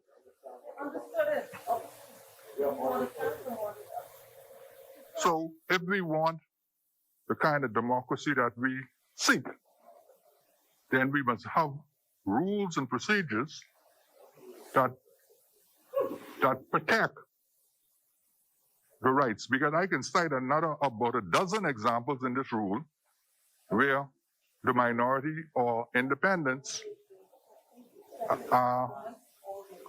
rights are infringed by these rules.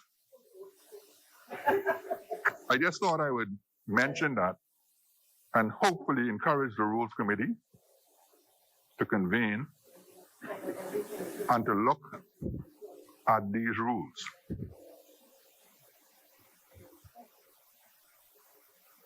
As many? So we want to do more than be being called honorable.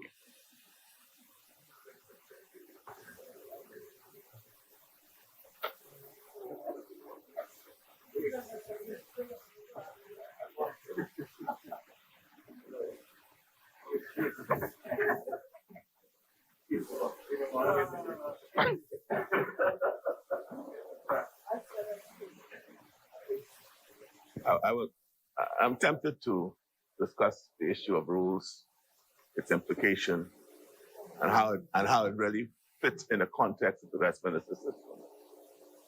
Because, but I think to avoid any, because at the end of the day, there's a reason why we are referred to as honorable persons, honorable people. And the fact of the matter is that we, the members who sit and then elected here, could decide, and we regulate our own proceedings. The rules are set out are just guidelines, right? Supplemented by what is called conventions. Conventions are those practices and procedures that is known in the system. They're not written, but because of the way we honor each other, and because we have characters of honor, we appreciate what should be happening. And sometimes, perhaps, what is really needed is maybe an exercise in what the Westminster system really means. It doesn't, and the role of the speaker is a referee. He's not, we are to debate. We are in the debate, not the speaker. You lead debate, and he's supposed to part us. He's supposed to. Honorable member for Cat Island, Rumkey, and San Salvador. Yeah. That's we want to move on. Yeah. But if you go down that path, we're not going to get very far with the debate because why? Why? Your opinion of what the role of the speaker is not necessarily what the role of the speaker is. Well, that's a difference of opinion. That is why you shouldn't go down that path. No, Mr. Speaker. You perform your role. No, I raised that. I said it that way for the very reason to demonstrate what your role ought to be, what our role ought to be. If my opinion is such that they disagree, they could say, now, Mr. Davis, they could come and say, member, we don't agree with you, the role of the speaker is this. And then the speaker say, well, I heard both sides, and this is what my view is about it. But you don't just jump in. You don't just jump in. Honorable member, let me just say this for the record. Let me just say this for the record before you proceed, honorable member. We'll never agree on this, Mr. Speaker. Honorable member, I'm not looking for your agreement. But since you put that on the record, let me just say this. I'll resume your seat for a moment. I will. Let me just say this. It's not my time. This discussion is fundamental in my estimation to what to what we are having. It doesn't matter how many speakers you've been under. You have never been under this speaker. And believe me, let me just say this. Honorable member, resume your seat. Resume your seat. Let me tell you.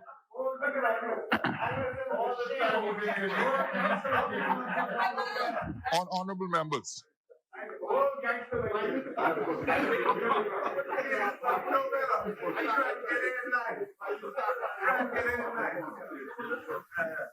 Honorable members, let me just say this. The reality of the circumstance that we have in this House of Parliament is that we function in breach of the Westminster system. And this speaker is prepared to say and to state that fact. We have a system where the speaker is supposed to be independent, but at the end of the day, this speaker is not independent. The speaker is a member of the Free National Movement, elected by the Free National Movement. And in the advanced democracies of the world, the advanced democracy of the world permit speakers, when they are elected as speaker, to take on an independent role so that there's even no appearance of bias. But we are not matured to that point in the Bahamas. So we function in breach of the Westminster model. That is why anytime there's an issue with the speaker, the opposition would run into Nassau Village. Because when you run into Nassau Village, you are hoping that the speaker's hands is tied and the speaker cannot come and defend his seat because he should be independent.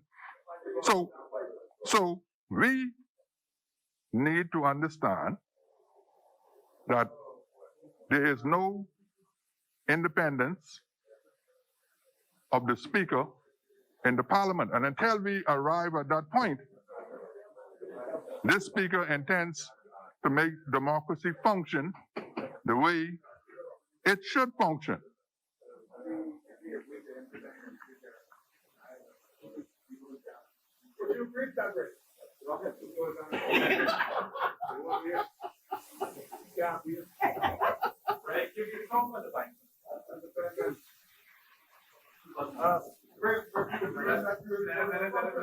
Speaker. Huh? Yeah, but you have a sense of training, and you'll understand. You understand how to you'll understand how to disagree with me and not make me feel bad, or at least it'll be reasonable in your The chair recognizes the honorable member for Cat Island, Rumkey, and San Salvador. Thank you, Speaker. Mr. Speaker, huh? Give him his time. Yeah, but it's not about that, because I don't have anything personal against him. I have nothing personal against him. Even though he called the police for me, and it's Island boys when you call the police on a fella now. You know how that go. But I have nothing personal against him. And he know what I mean when I say he called police against me. So I will find myself in Nassau Village plenty times. Plenty times.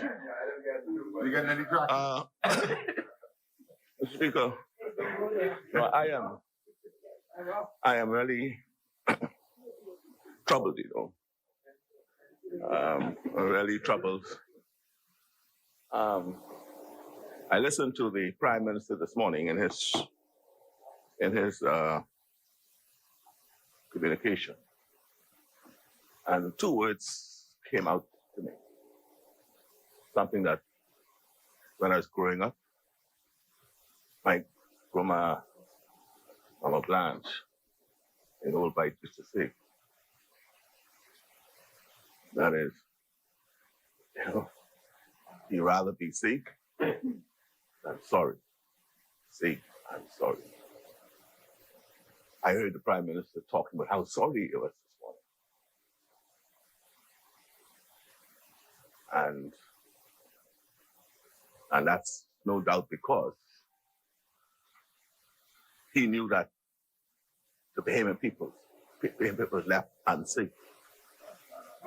Right? That's why. The chair recognizes the honorable member for Kalani Remember, on the point of order. remember, it's misquoting me. The speaker, I said that many of the residents coming from Grand Bahama, because the medical team is overwhelmed and could not appropriately adjust what they address what they needed to and ensure that their proper tracking, visa cards, etc. It was easier to just confine all to a particular area so that the medical personnel could do their due diligence properly, so that in the event there's any outbreak or any infection, they can properly trace the individuals and their contact. And I apologize to those individuals for the inconvenience, but I thought it had to be done in the national interest.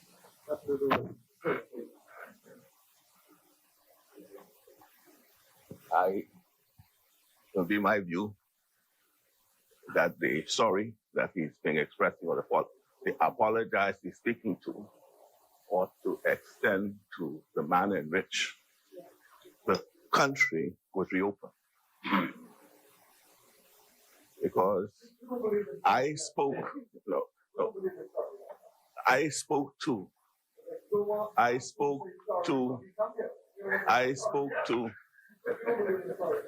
publicly and in this house about the concerns that Bahamian people had and that which I had in respect to reopening our border. I urge that we open it wisely and make sure that we do so in a way that we protect and keep safe the Bahamian people. Let us be safe rather than sorry. That's what I did. That's what I'm saying. Right? You're right about that. You're right about that. Right? And so, Mr. Speaker, right? And so, Mr. Speaker, we reopened the border. Right? And guess what? 1 week before the borders were open. And then perhaps I'm going to listen to the Minister of Health, tomorrow. But I'm going to be asking some questions I hope you'll be able to respond to. And I'll listen for it tomorrow so you can make note of what I'm asking. Right? But 1 week before the borders reopened, one of the critical areas of the regime set up for the fight against this virus was shut down.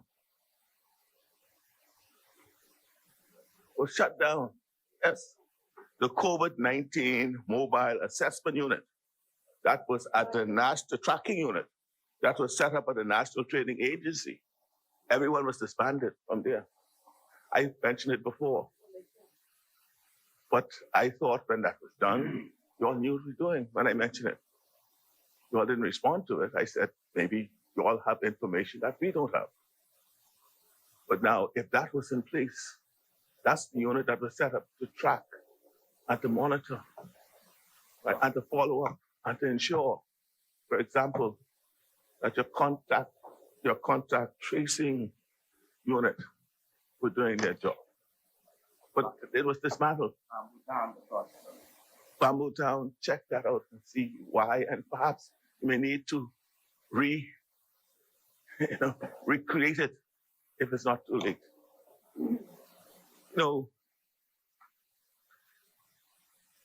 COVID-19, don't forget now, we were assured by the Prime Minister, and we believed him because it appeared to be so because of what was being reported, that our country was COVID-free, that the community spread had been arrested. And so, having said that, I pointed out that so the only means by which now it perhaps could be we can contract the virus is through importation. It has to come into us. And look what has happened since did we not shore up our borders sufficiently? What about how could it be that hundreds of persons could come in and then be returned because they were not properly, didn't have the proper credentials to enter? That has reputational consequences. Because persons who you sent back, right, obviously when they were let onto the aircraft, right, they were satisfied that they were going to be coming to the Bahamas. And so there must have been some breakdown in the protocols between what we expected and what the airline understood that we expected to be able to have a passenger landing. Something had to go wrong. And so, therein, again, we allowed, or we, I don't want to use the word encourage, but if we've been locked down, we've been sacrificing much. We want to move, we want to be able to enjoy that freedom of movement again that we always had. And you say to us that if you travel, you could stay away for 72 hours and come back without any testing, without any quarantining. You just could go, you go into the hotspot, you come back. So what have we produced now? And now, I am challenged to understand what is happening now in the Family Islands. My Cat Island. Right. They have the 2 cases. Right? And 2 cases. Did they travel? Right? And I'm advised, right, through the contact tracing that they are doing down there, that there may be more than 100 persons who may have been exposed to persons, or these 2 persons, or persons who were connected to them.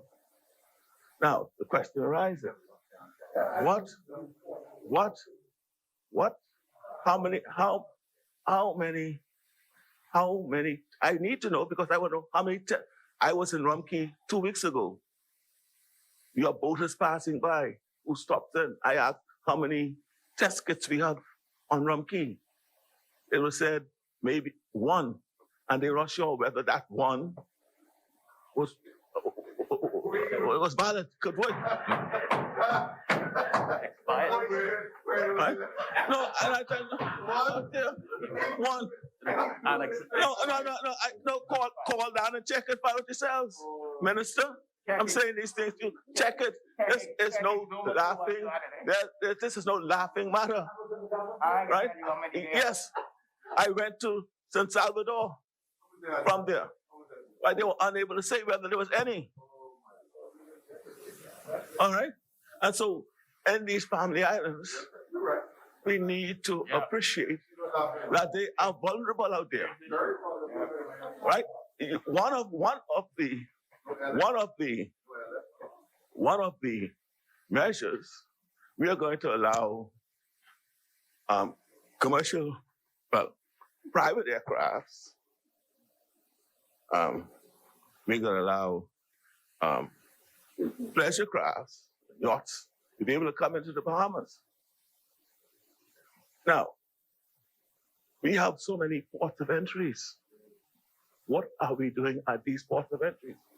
We're not going to come to Nassau, where the persons perhaps are more aware, and are the officers, the immigration officers, custom officers, the frontliners at the airports or the docks in these other ports of entry, in the other family islands. Are they properly equipped? Are they properly equipped? You all want to make light of these things, man. This is serious business. And our people are exposed, and we need to do something about it. And I want to understand that we are doing something about it. Right? And so, Mr. Speaker, we need to understand that. Right? And so the next question I wish answered is, what in fact is the government's protocol on testing? Right? And I've been trying to get an answer for that for weeks. What is the protocol? Do we only test when a person presents with symptoms? When we know that a person who could be asymptomatic and or may have what they call pre-symptomatic conditions? What is the protocol? And how many test kits? What is the government's capacity to test? And are we having challenges accessing them? Because we could have, there are a lot of friends out there. I said it before. We all have some friends out there who might be able to assist in accessing test kits. I offered before, I said nothing. No. So those are the things. And so, Speaker, I speak about these things because this virus, that is a crisis in and of itself, but it's resulting in an economic crisis. And of course, a discussion on this resolution does speak to a vehicle that was created for the purposes of assisting in our economic growth, the Bahamas Development Bank. And looking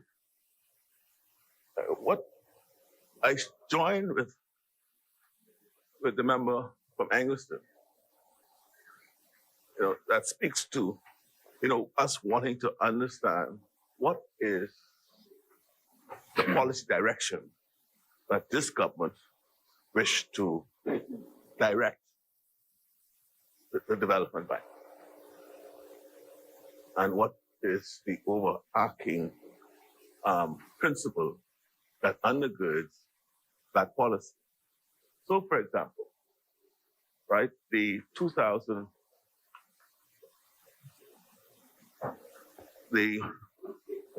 financial statements as of 2018, right, speaks to the fact that the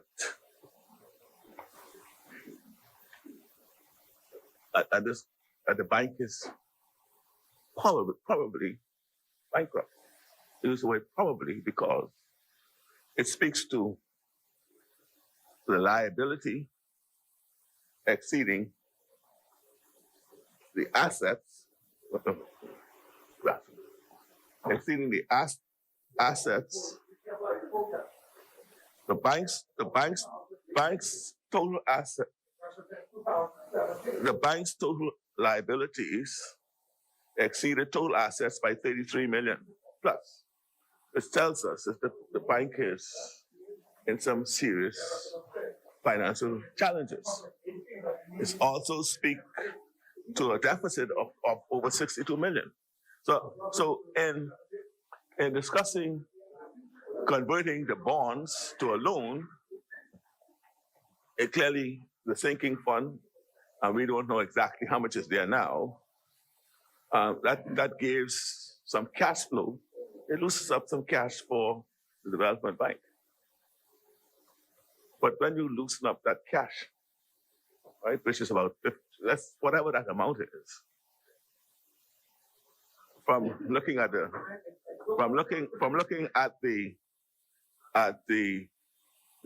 bonds, the rate of interest, redemption period, in respect to all of those things, I'm sure that the cash that will be released by the conversion of the bonds to the loan will not amount to 33 million, nor would it satisfy the deficit that is presently as of the 18th. Certainly. The chair recognizes the honorable member for Freetown. Just forget that. You say that the loosening up of cash, this is simply the swapping of one type of liability for another type of liability. This isn't loosening up anything. This is just, We loosen up nothing. this. You understand what it's doing? Yes, I do. But I'm just saying, it's just swapping one type of liability in terms of you were owing the central bank and forget who it is. So now it is just a simple loan. Yeah. That's all you're doing, converting the bonds. It's just finance. No. Listen to what I've said. Let's figure. I understand it's a swap. I understand you're taking a bond and converting that bond to a loan. Right. Now, what happens is that because it was a bond, there was an obligation on the bank, right, to put some funds aside for it. Right? So that now when you swap the bond, you leave the sinking fund remains with the bank. So that's the cash. So that's the cash I'm talking about. When I say that you loosen up cash, you're releasing. So you understand that now? Okay, thank you very much. So you're releasing that amount of cash. I do not know. We don't know how much that is. I don't know how much that is. And the point I raise, is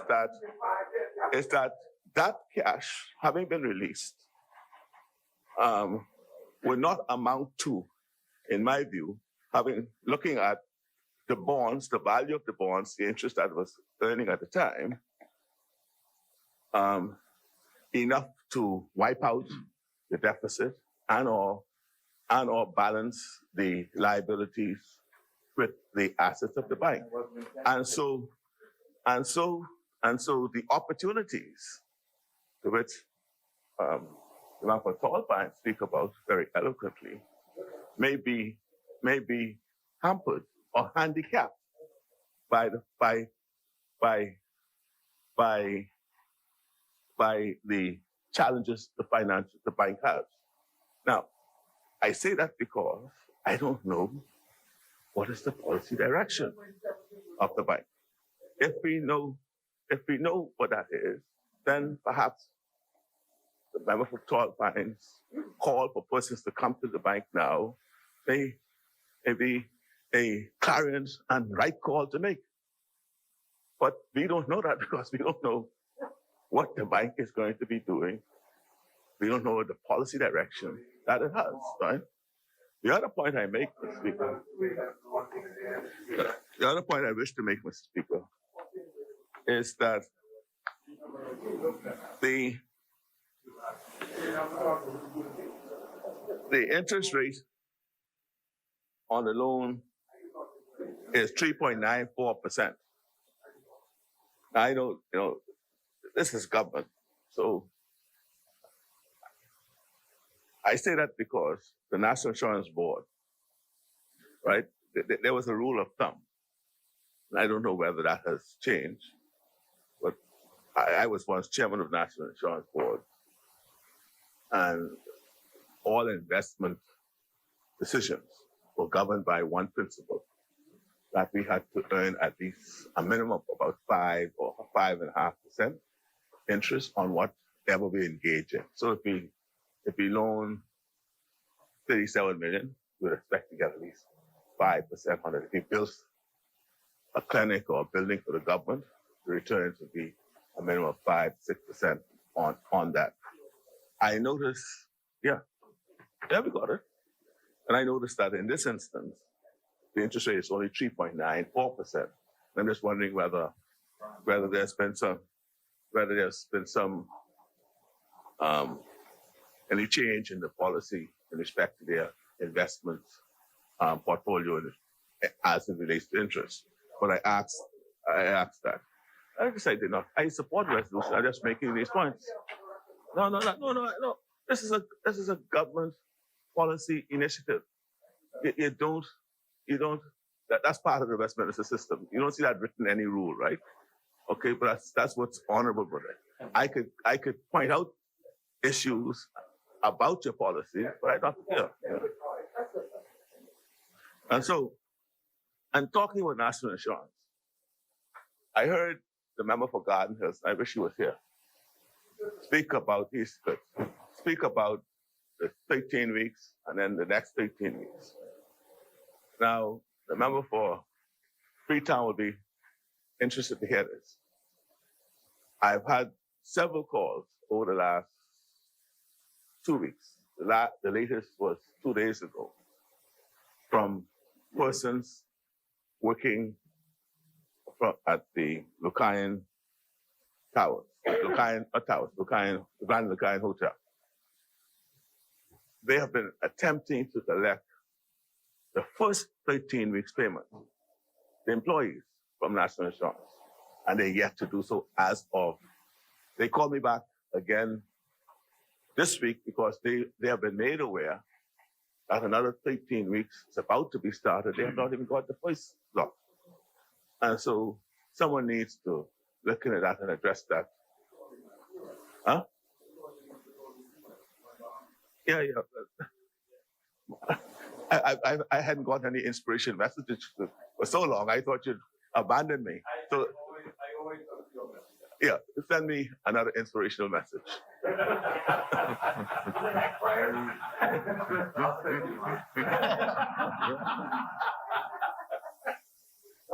Another issue with Grand Bahama. The member for Angleston spoke about the lack of this drug that is required for cancer patients. More seriously, in relation to that complaint, is the fact that cancer patients on Grand Bahama, apparently there's no oncologist there. And I know that the government was bringing them to the Bahamas, brought them to Nassau once or twice, and then I think they sent an oncologist there once. Now, those in Grand Bahama, I think this will be their third treatment that will be missing. And there were 3 drugs that was listed. I don't have it now with me, but there are 3 drugs that they say was needed for their treatment. That medication that the hospital was out of, and they've been trying to get it for the last 3 or 4 weeks. So that, I think, and we need to understand and come with some means to treat the patients who are in Grand Bahama, because they are complaining a lot and they're concerned about their health and where they are.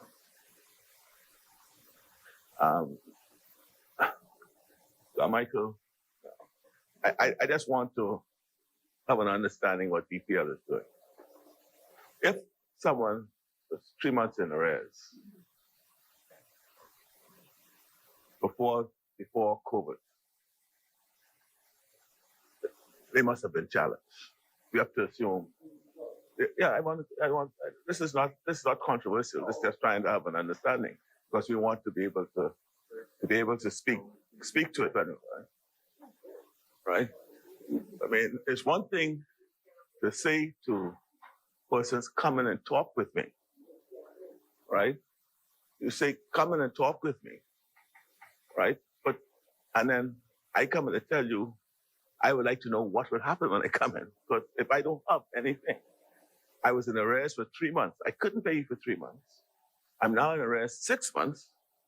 What I'm going to say to you, and now, recalling now, what's the bottom line here? EPL has to pay salaries. EPL has to buy fuel. And so when you tell me come in, and I'm hearing that, I can't come with my hands swinging or my arms folded. I have to come and say, but if I have nothing to come with, so I'm putting this in the context of what is being said, because if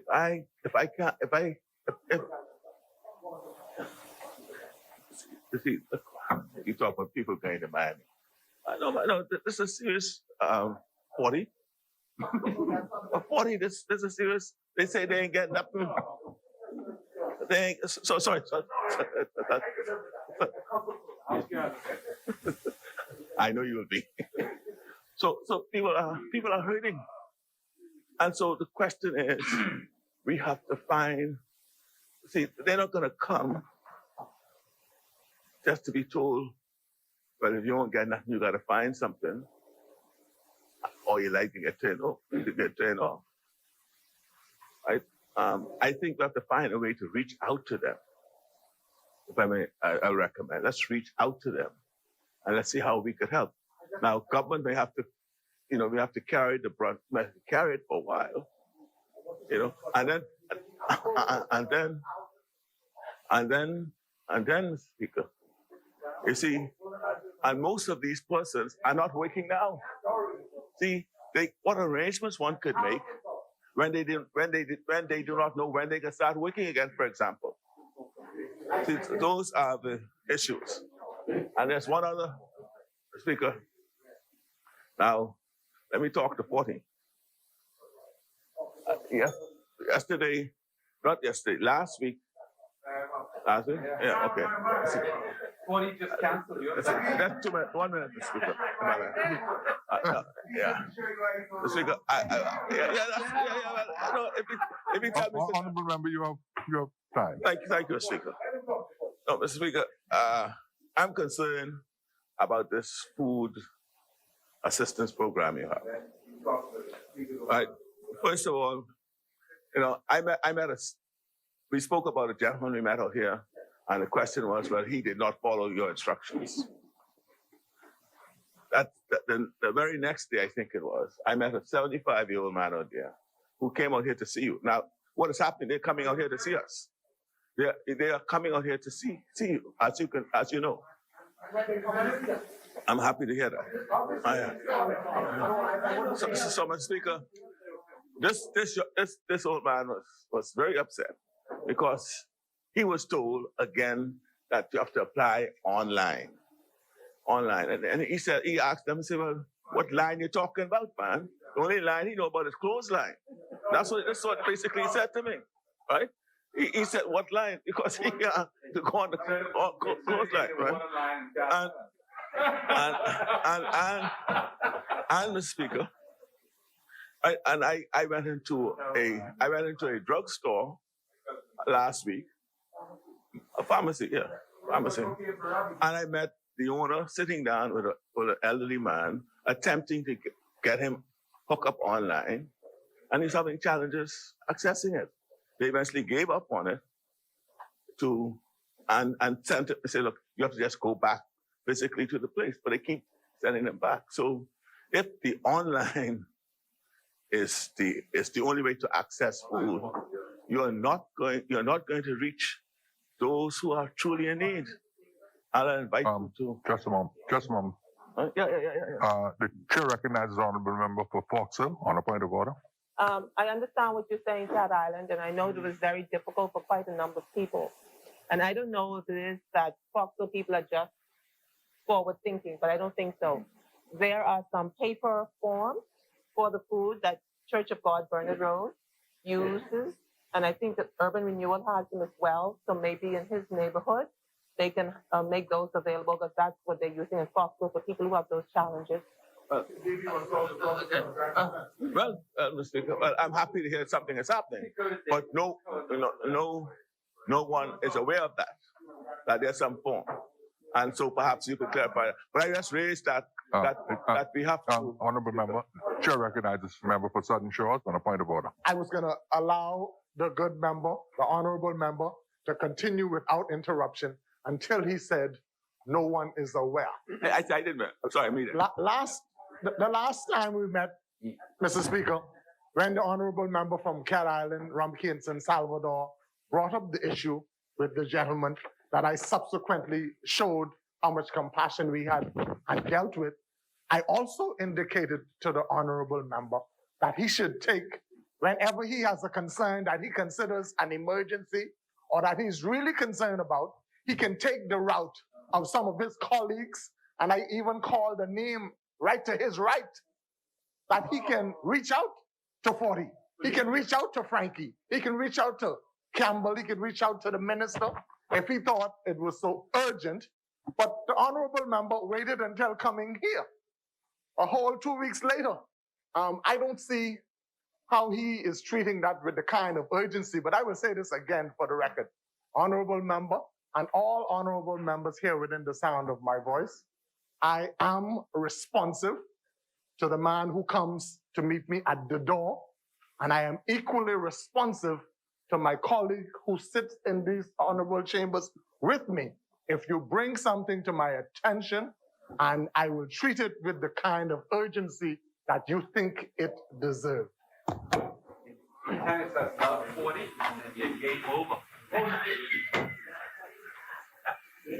Mr. Speaker, it was not so much, the issue was not so much what I raised, the specific examples I gave was only for you to look at what I call the process, the protocol you have in place for accessing food.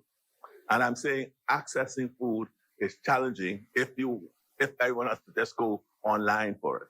And I'm saying that I was not aware that there's some forms in urban renewal offices for people to go in and fill in, and that might help. You never said that, Pastor. Chair recognizes the honorable member for. At our urban centers, persons there are part of our IT unit. Persons there have the wherewithal to assist. We are turning all of our urban centers into hotspots for persons who need to get onto the Wi-Fi. But the key point, in response to your point about online, I would have indicated that we are beta testing. We are testing. We are trying to find a better way to do it. And so our intent is honorable and good. That notwithstanding, we are testing and we will adjust as is necessary. I would have used the sailing analogy, and my good friend from St. Anne's would tell me, sometimes you gotta tack and sometimes you gotta jive, and we're gonna do that too. But for now, if the wind is in our sail, we're gonna pull the main sheet and we can sail hard.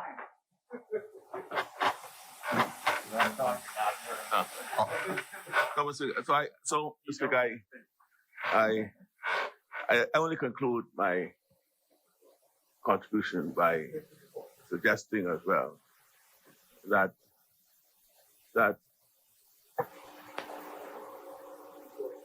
the Kalani, and I say this to the minister as well, please don't just answer the questions that the press may have, because they're in the community. They're hearing the concerns in the community. And every time, if you give a statement and then just run away from the press, it's not leaving a good taste in the mouths or in the minds of the Bahamian people. Thank you. Thank you, honorable member. The chair recognizes the honorable member for Carmichael. I'm obliged to ask your kind indulgence based on the queries that the member for Cat Island raised. And he is right to be concerned. And when the leader opposite raises questions, I believe I have a duty to seek to respond. Speaker, to put things in perspective, and I'm grateful to you, sir. I want to just put a few things in perspective. And to do that, I want to give an idea of the situation that BPL faces. Okay, and the member for Cat Island rightly referred to it. Let me speak to the first group that I touched on earlier.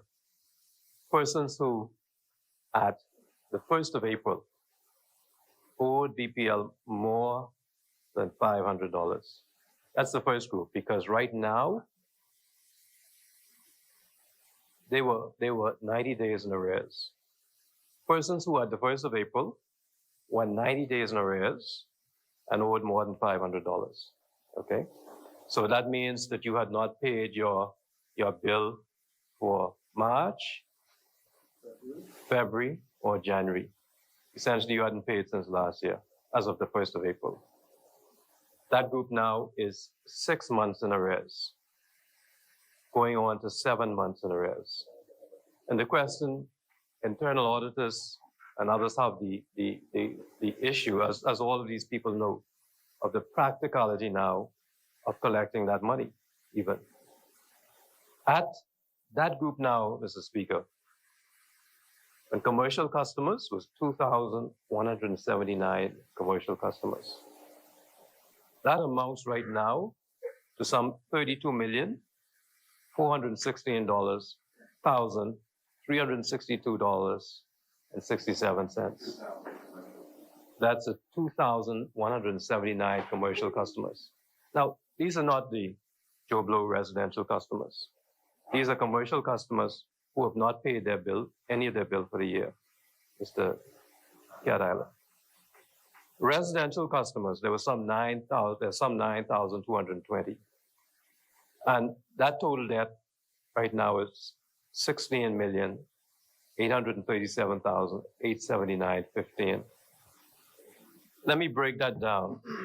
Out of that 9,220, there's some 7,006 in New Providence and some 4,393 in the Family Islands. They're persons who essentially have not paid BPL 1 cent for the entire year. Now, when BPL is faced with that type of situation, where you have so many commercial customers and you have a total of some $49 million, $49.5 million outstanding, the company has to, and is under tremendous pressure to be able to collect some of that. And I think all of us understand it must be reasonable for them to seek to collect some of it. And so that group of persons is the first group that is targeted. And if that group is not targeted, your deputy or your aspiring leader next to you will tell you that they're not going to be able to collect it. And many of these people, it's going to be a huge challenge trying to collect it. A good corporate governments will require them at some stage to write it off. And so they have to do something about these uncollectibles. They have to seek to get persons in to make agreements. Those commercial customers, Mr. Speaker, are particularly worrisome. And I gave that figure because we speak about residential customers so much. But I wanted everybody to see how much of that relates to commercial customers who could not say that they were initially in arrears because of COVID. That's very important for us to bring some realism to this debate with respect to BPL. BPL has been very, very lenient when you look at those figures and you look at those times. And all they're asking now, Mr. Speaker, is for persons to come in and make arrangements. Now, it may well be that you may come in and you seek to make an arrangement, and BPL looks at the figures, and it is clear that you can do something other than what you said. Or it is clear that you don't qualify to not be disconnected. But that's how government policy comes in place. Because once government knows the figures, once government knows the people who have come in, who've sought to make arrangements, who are unable to qualify, then a government can look at what policies and procedures and processes it can put in place. But in the current atmosphere, where only a very limited number of persons have come in, and I can give you the number of persons who have come in for the COVID leniency program of those who have come in, I don't have the number who've come in, but I will check it. There have been 559 who've been approved.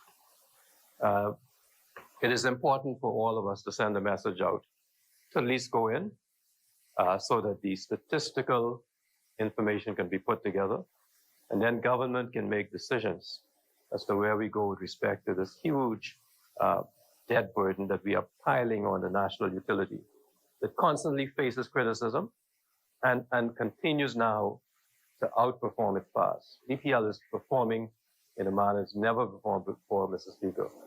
And so much so that when we do have an outage, as we had last week, which I still believe, and I'm waiting for the reports, they're doing the research, came about because of human error. And it's a very serious concern, because if it is, something is going to be done about it. When they have performed that well, that for a summer, we've come up to almost the middle of July, and not one single incident of load shedding, not one. When in the summertime, that's the question I would have been asked constantly. They are outperforming their past. And we have to continue to encourage them and support them and ensure that they have the finances available. Thank you, Honorable Member. As many? The Chair recognizes the Honorable Member for North Eleuthera. Mr. Speaker, first let me thank the Minister for that information that he provided on behalf of BPL. I can tell you, in the constituency of North Eleuthera, I've been inundated with calls with reference to BPL and the disconnections. I understand the gravity of their economic bottom line, but nevertheless, there are some people out there that are really challenged in regards to the payment of BPL. And so we will try to assist them as best we can and to move forward. I just want to briefly touch also on something that the leader of the opposition was talking about in terms of persons being able to go online to seek assistance. I know that we were challenged with that also, but one of the things that we did was we assigned an individual in our constituency who would assist anyone who was having difficulty accessing the online portal for social services to ensure that they would be able to register and get the amount of assistance they need. Let me say now, Mr. Speaker, I'm indeed privileged to be here and to speak on this resolution as it relates to the Bahamas Development Bank. It is an institution that has served us well in this country, and particularly those of us that are in the Family Islands. We on the Family Islands find our well-being through services or those mechanisms that could provide services out of Nassau to the Family Islands. And the Bahamas Development Bank has led the way in allowing persons to be able to go into business with one of the key or one of the fundamental vehicles to which we can be helped, and that is the mailboat services. The Bahamas Development Bank has been there to assist individuals to purchase mailboats that are the lifeline of the Family Islands, when other commercial banks would not look at or undertake such a venture. And so I am happy today to play a role or to be a part of a discussion or a decision to bring or to provide them with whatever assistance they need to grow and to continue that service. They have also led the way, very much so, in agriculture and fisheries, when commercial banks wouldn't even look at someone talking about they want to borrow money for farming or for whatever type of agriculture they wanted to go into. But the Bahamas Development Bank was there. They were there, helping the farmers on the Family Islands to help themselves, to sustain their communities, to be able to reach out and help their neighbors, whether it be vegetables or citrus fruits or chicken, cows, goats, what have you. The Bahamas Development Bank was there to provide that assistance. And that's why I'm happy to know that we are going to provide them whatever assistance that they need to continue their mandate. One of my colleagues earlier said that in the presentation or the initial presentation by Freetown, that they didn't state what the mandate was, or they didn't lay the financials. And I agree. It would have been the prudent thing to do to provide this body with that information. And then what we can do is critically assess as to whether or not they are moving forward or they're adhering to their mandate. Or persons that have been able to access loans are servicing those loans. But despite of that, Mr. Speaker,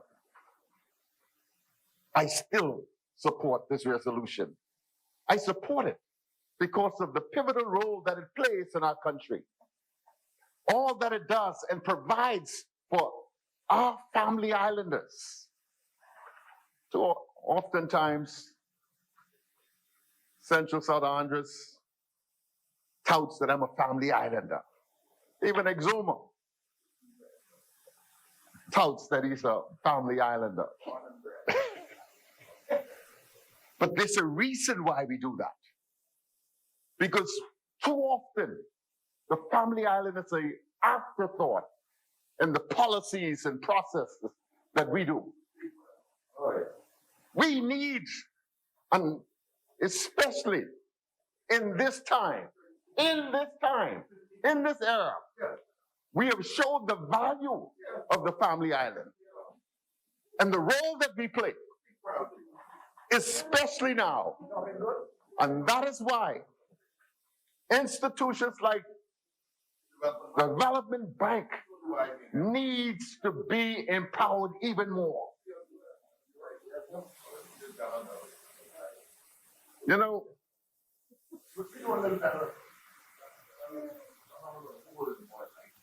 I believe, you see, I benefited from the Bahamas Development Bank. Now, this is not something I'm talking about. And there are hundreds of Bahamians. And that is why we find our way up the ladder of success. Because it was there for us. When we couldn't go to the commercial banks. And it took a chance. And while I am happy that it is now only 24%, or it was decreased from 76% to 24% repay ratio, it makes sense to take a chance. And some of the reasons why some of those persons that have borrowed, we didn't provide them the technical assistance to ensure their success. And also, we underfund them sometimes. And like St. Anne says, we say, okay, here's your money, go with it. And we don't check on them. We don't provide guidance. We don't provide counseling. And don't wait till they fall behind a month or two and then call me up and say, I want the 2 months you're behind plus this month. No, you gotta be there. Hold my hand. Give me the advice that you know that will make me a success. And then when I am a success, I can reach out. I can reach out to some of my other brothers, my other sisters, and say, come, go with me.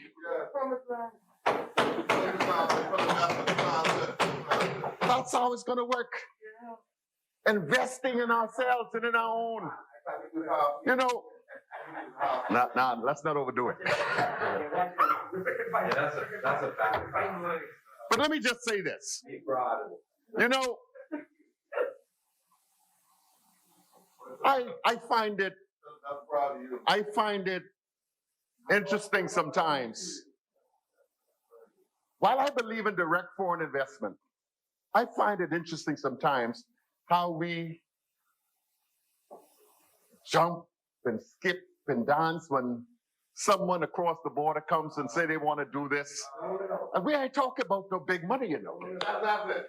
We ain't talking about no big money. 5 million, 10 million, that ain't no big money today. Maybe 30, 40 years ago, that was big money. That's how the $100 right now. You know what I'm talking about. You know what I'm talking about.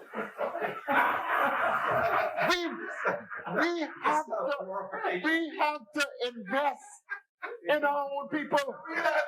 Man, we don't need employees, we need employers. Oh yeah.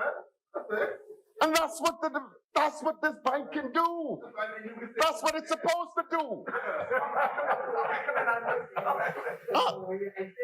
And so when that fella from Exuma come and say, look here, man, I got this plan. I need $5 million. We'll say, okay, well, you know that's a lot of money you want. What you gonna do with it? Well, this is my plan. The same way you don't ask some of them other people what they gonna do with their money. They can come and tell you. And let me just digress. I have never seen an accountant prepare a business plan that's not gonna work. And so when we get some fellas come with their plan, that they gonna do this and they gonna do that, we run with it. But why I can't run with Michael when Michael say I need $3 million to do this business and down there and this is my plan? We should grab that and run with that. You see, a successful Bahamian businessman have nowhere to go. Had we been investing in our country 34 years ago, giving them the money, nothing could run us. Sometimes these foreign business companies come, they have a level of success, they make their money, and they run. COVID come, they run. Where we can go? Nowhere. No place to go. So, let's give the development bank. I am a product of that bank. I ain't no bread Simmons.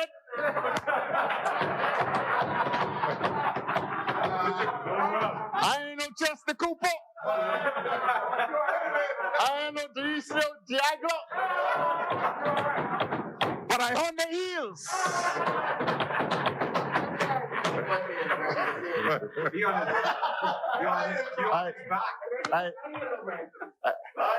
I like Chester, that's my friend. You say you on the heels? I just want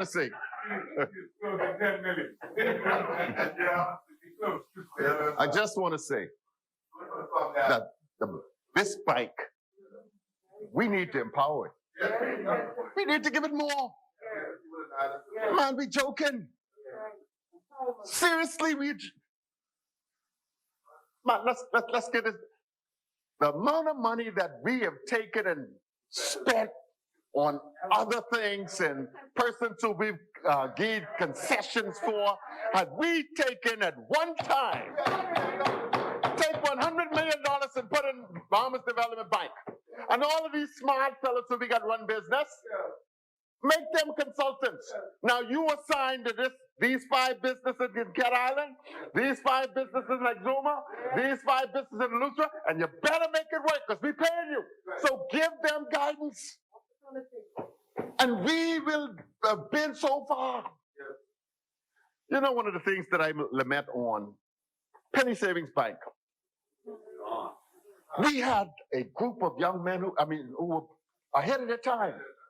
And I think, and I don't say this to be controversial, but I think we lost an opportunity when the government didn't take some of its payroll and put it in that bank to shore it up, then shore it in that capital. And then we ain't got to worry about when Royal Bank threatened they can leave, or when Scotia Bank say they're going, or when Montreal say they're going. We would have said go, because we would have had our own bank. You know,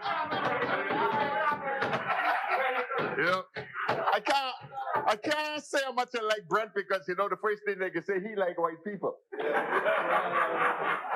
But I will tell you this much. I like him because we from Alutra. And Commonwealth Bank is a testimony that Bahamians can own their own banks.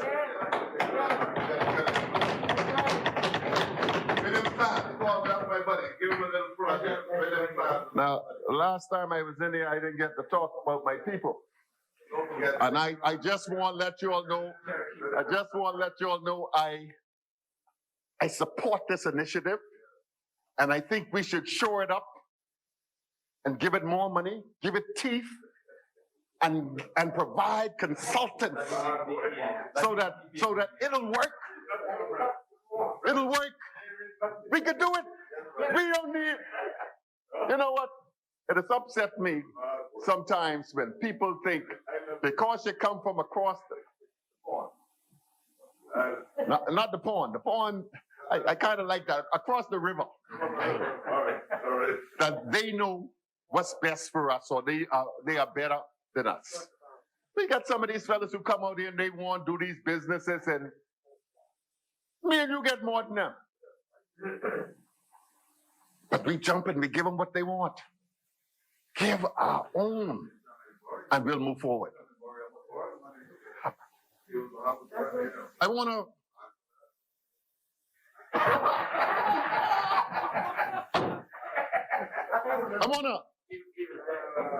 to take some time, Mr. Speaker. I want to take some time and thank some organizations that have been operating in my constituency. Particularly in Harbor Island, there's a program called Bryland Aid, where we are fortunate in that some of our winter residents have come together and they've put some very large sums of money together, and they've hired scores of young Harbor Island locals, and they have them on the street working.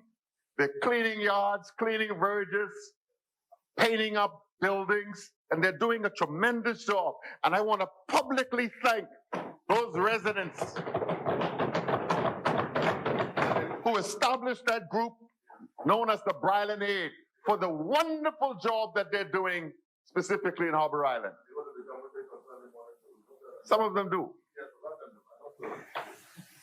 I also want to thank the Bryland Food Bank that took the initiative before anybody in this country, and I say that without fear or contradiction, and was giving out food baskets every week. Hundreds of thousands of food baskets were passed out in North Eleuthera.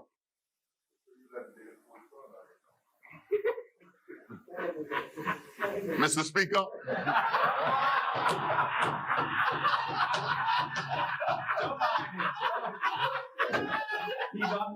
we,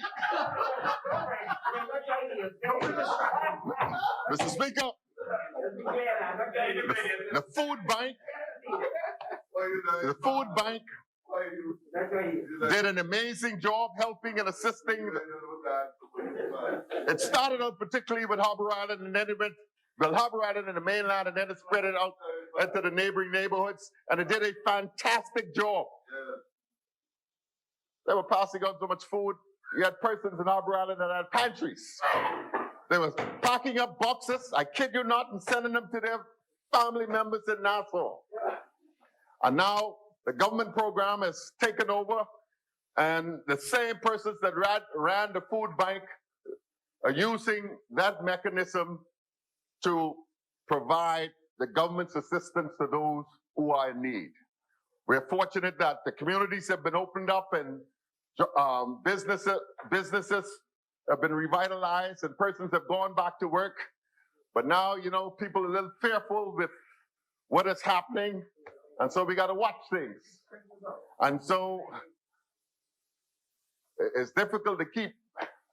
I understand what you're saying, Southern Shores, but you know, it's difficult to keep strangers out because some of the strangers are our visitors. They're the people coming and bringing us the money. We need them, but I need our people to stay safe.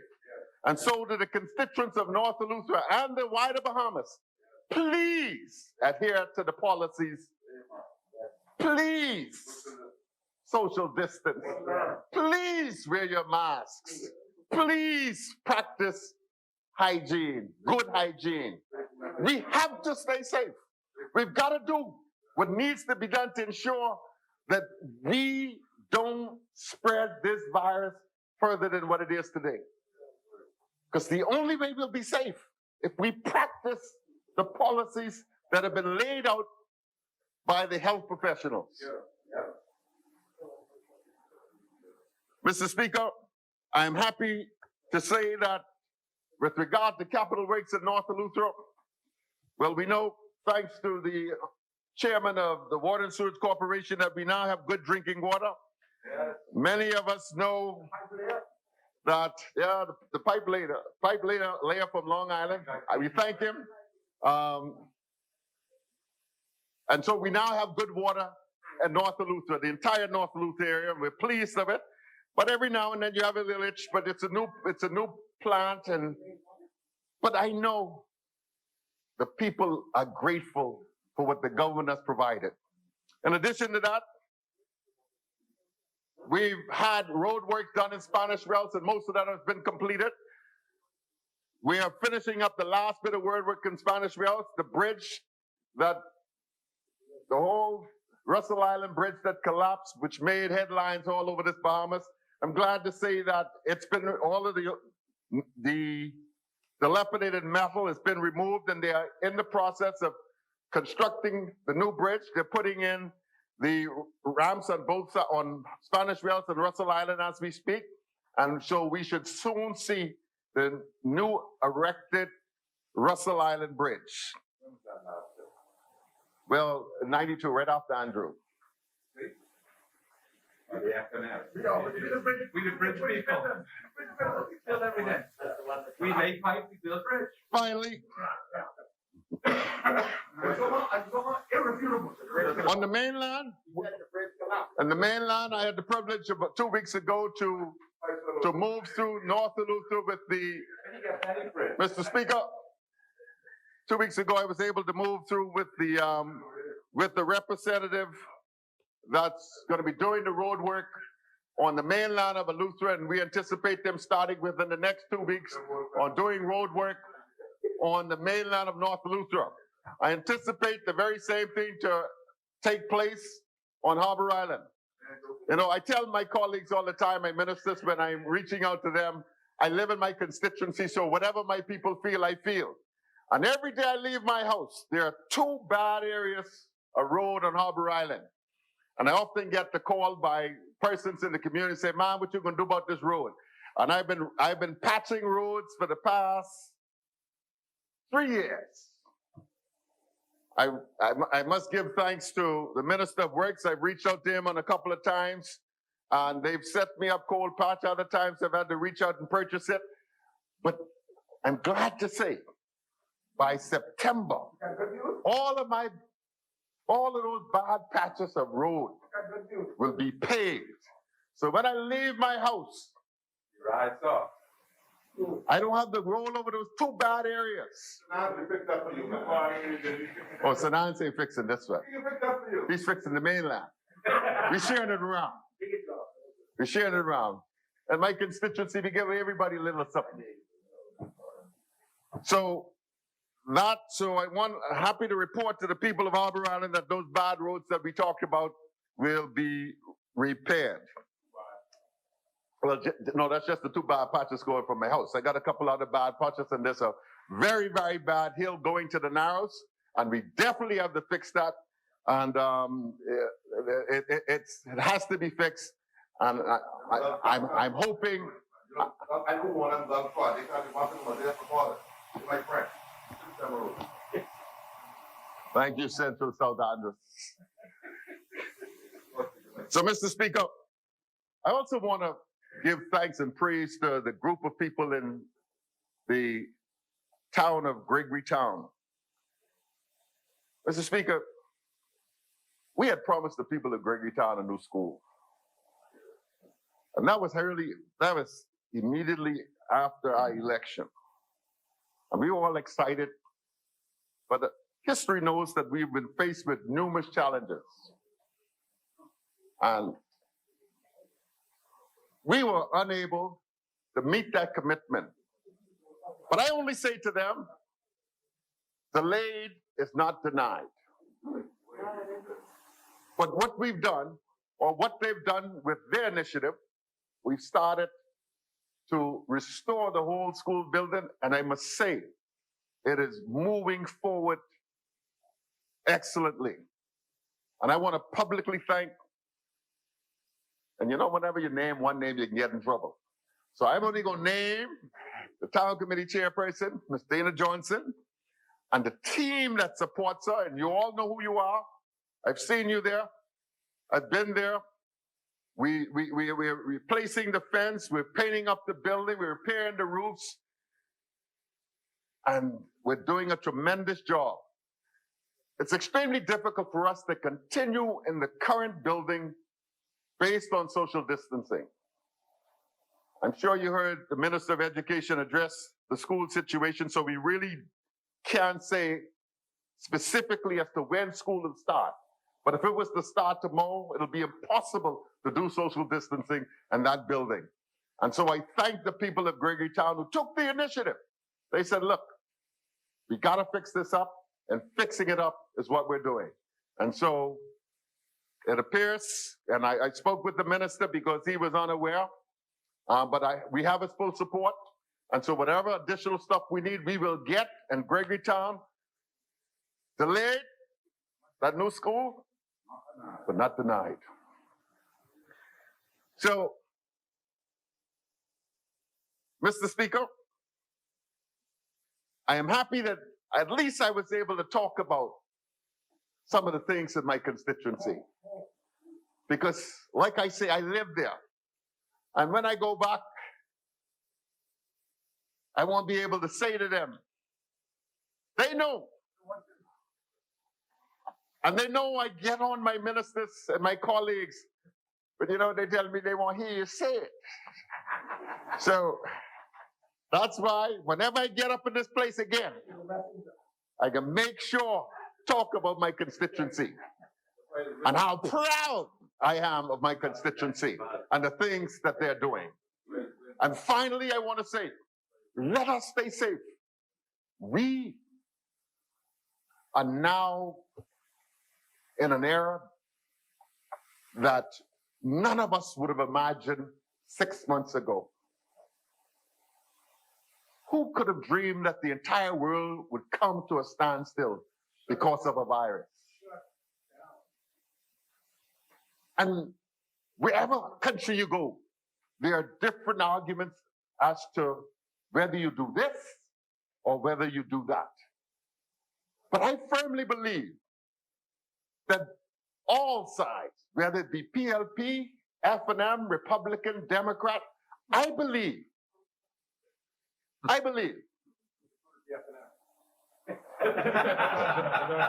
ain't talking about that side. I simply wanted to indicate that there are different parties in different countries, and members of both parties mean well, and these members sincerely want the best for their country. The only difference is, how do we get to that? And that's where the discussion should be. And it should never be personal. It should always be on principle. Because when it gets personal,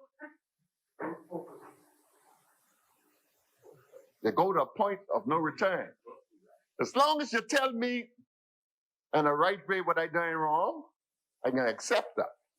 But if you get personal with me, it's a problem. Let's not get personal about this thing. Let us realize that the benefit of this country will only take place when we collectively address the issues of this country. When we realize that this virus does not respect any political side, any color, any age. Well, that's why we ought to be even more careful. But my point is, Mr. Speaker, let's go out there, let's be safe. Let's go out there and do what needs to be done. And Bahamians, I mean, we don't have to go out there and party, you know. We don't have to, you know, you could take it to your backyard, take it to your home. You know, you could have as much fun with 4 or 5 people as you could have with 50. Be safe. And so that this country could move forward. And on this bill, I support. Thank you, Honorable Member. As many, the chair recognizes the Honorable Member for Freetown. Mr. Speaker, I have the dubious responsibility of bringing this extremely long debate to a ceremonious close. I don't need that. A good member for Exumas and Ragged Island, the shadow Minister of Finance, would have asked us, where's the financials? Where's the plan? What are we doing? So let's address the financials. Well, first of all, the financials have been laid in the House. I had to bring that to his attention. I sent it over to him. Every year, the financial statements for the Bahamas Development Bank are laid in this House. And if you happen to miss it, as he seems to have done, you can always go online to the website and they have all of the financial statements posted online, ready to roll. Then he said, where's the plan? Here's the strategic plan. It is the plan, strategic plan 2020 to 2024. So we've obviously, I am now going to, Mr. Speaker, I beg leave to lay the strategic plan for the Bahamas Development Bank in the House for the years 2020 to 2024. Do I sign it, right? Order that the document be brought up.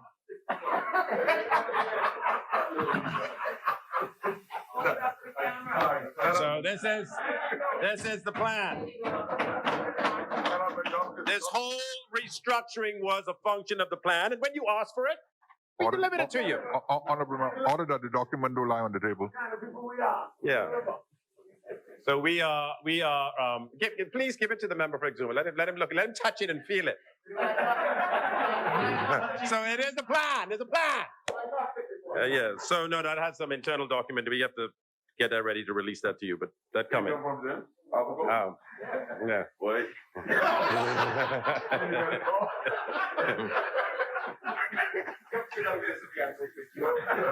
So, Mr. Speaker, in very, very brief terms, what this resolution serves to do is to take the $37 million bond that is owed to the central bank and the National Insurance Board and convert it into a loan.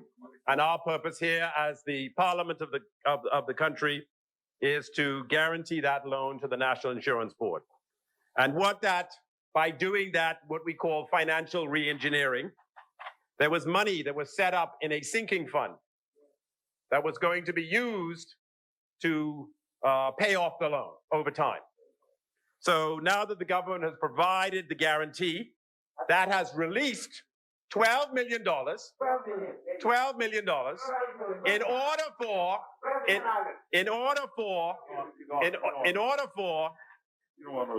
us to lend to up-and-coming Bahamian entrepreneurs.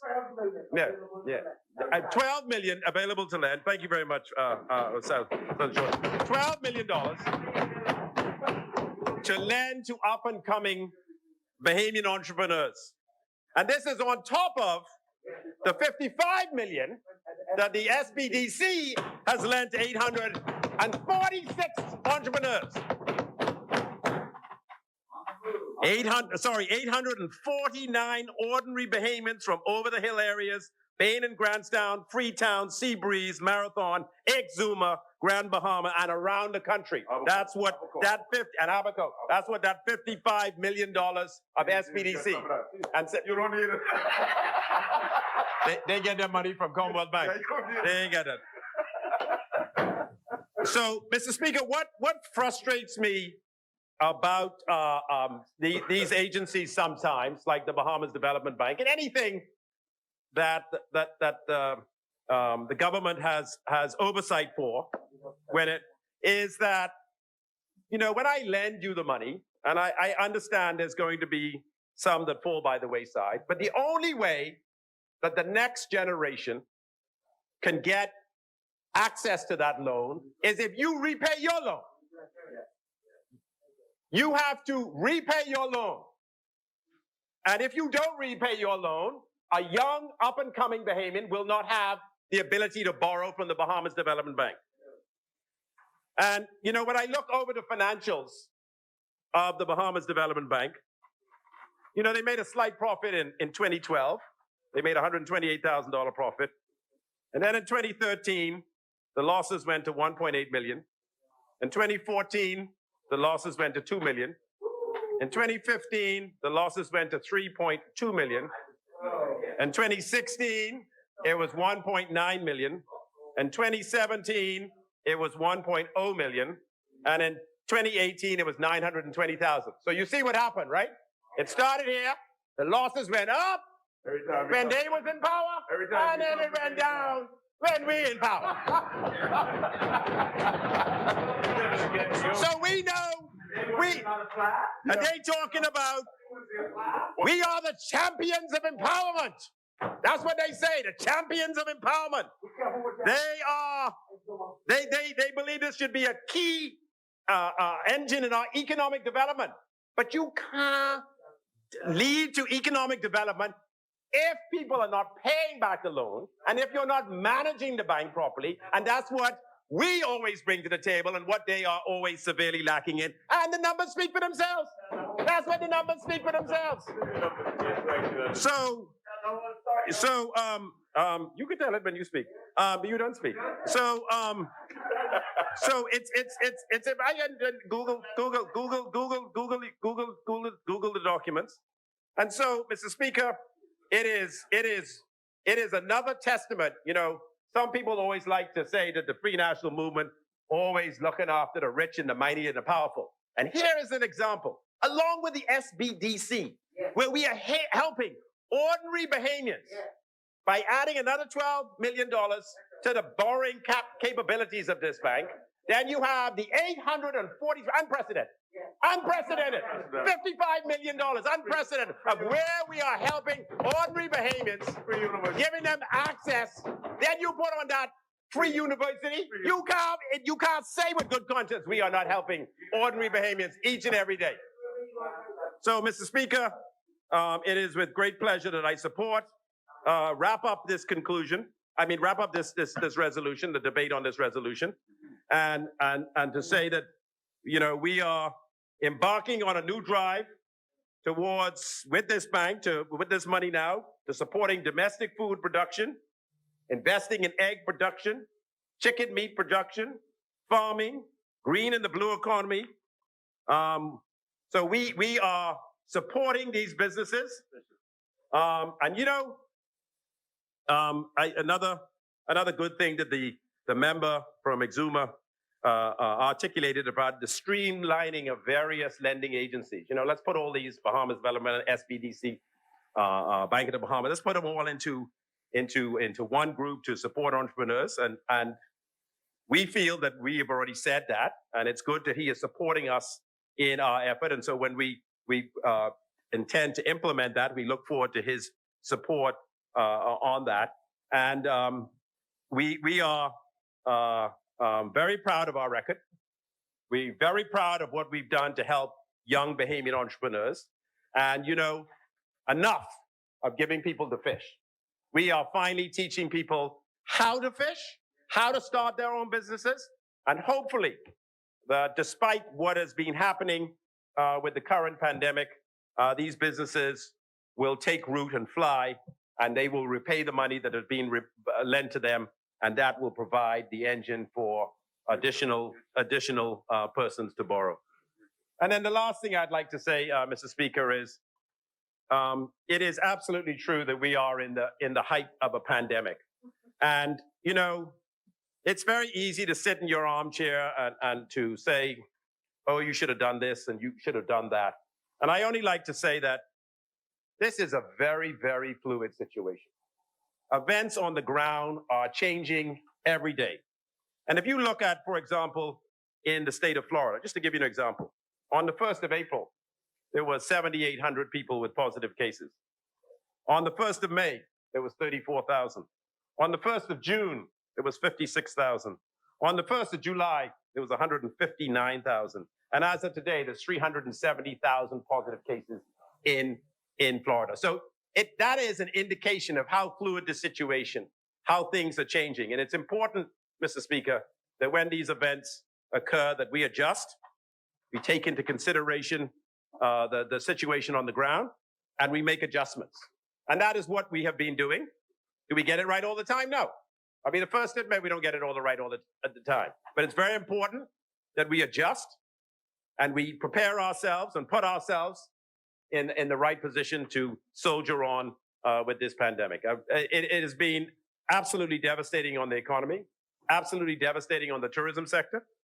And I feel for all of those persons that were employed in the tourism sector, that are waiting patiently for this virus to run its course, and for our hotels to reopen, and for us to re-engage in a meaningful way. Even on the 1st of July, when we opened the economy, it was really only 10% of what it was.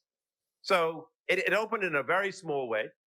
And it just shows that this pandemic is really having a significant and profound effect on our economy. So with those few words, Mr. Speaker, I'd like to thank the members of the constituents of Freetown for supporting me in my role. I know it's a difficult time. I know many of you are hurting. I know many of you are really going through a tough period. But bear with us.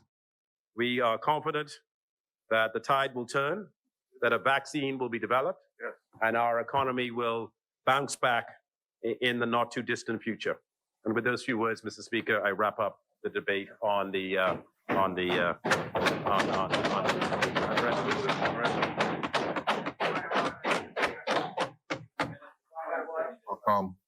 The chair recognizes the honorable member for the Exumas on a point of order. In the exuberance of the member, he may have inadvertently misled the Parliament when he attempted to lead a narrative that the losses of this troubled institution was larger during the PLP days than under the F&M days. That is most unfortunate, because he seemed to be celebrating a negative, Mr. Speaker. He troubled my research abilities, and he caused me to look at 2007 to 2010, and during that period, 2007 to 2012, and during that period, the average losses beginning at 15 million in 2007, and it went on to 5.2 million. I don't want to belabor this. I don't want to belabor this. I'm simply saying that we ought not celebrate negatives.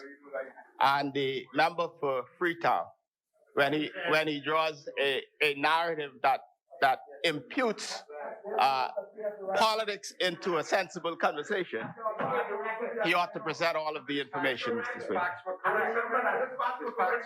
Correct, but misleading.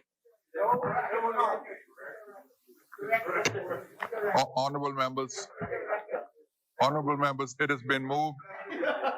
Honorable members, it has been moved and seconded that the following resolution be agreed. Whereas the Bahamas Development Bank hereinafter called the bank a body corporate established under the provisions of the Bahamas Development Bank Act, Chapter 357, Statute Law of the Bahamas 2000, is vested with the following functions. A, to promote industrial, agricultural, and commercial development in the Bahamas through the financing of or the investing in approved enterprises. B, to encourage the participation in approved enterprises by citizens of the Bahamas. And C, generally to promote and enhance the economic development of the Bahamas. Be it therefore resolved that this House approve the guarantee by the government of the fulfillment of the bank's obligation under a $37 million 20-year loan with the National Insurance Board at the interest rate of 3.94%. As many as are in favor will remain seated. Those who oppose will stand. The resolution is approved.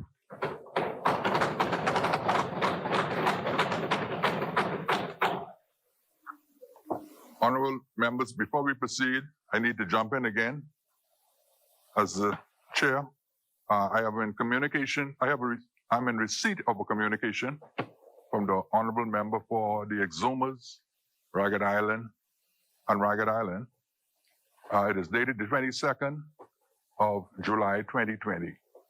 And without reading all the details of it, it is a communication referencing a disclosure of arrangements with the government of the Bahamas and its agencies.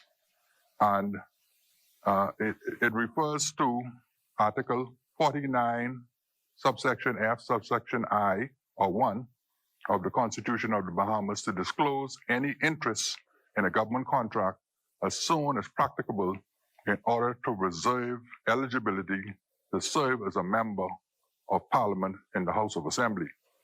And the member has attached to his cover letter the agreement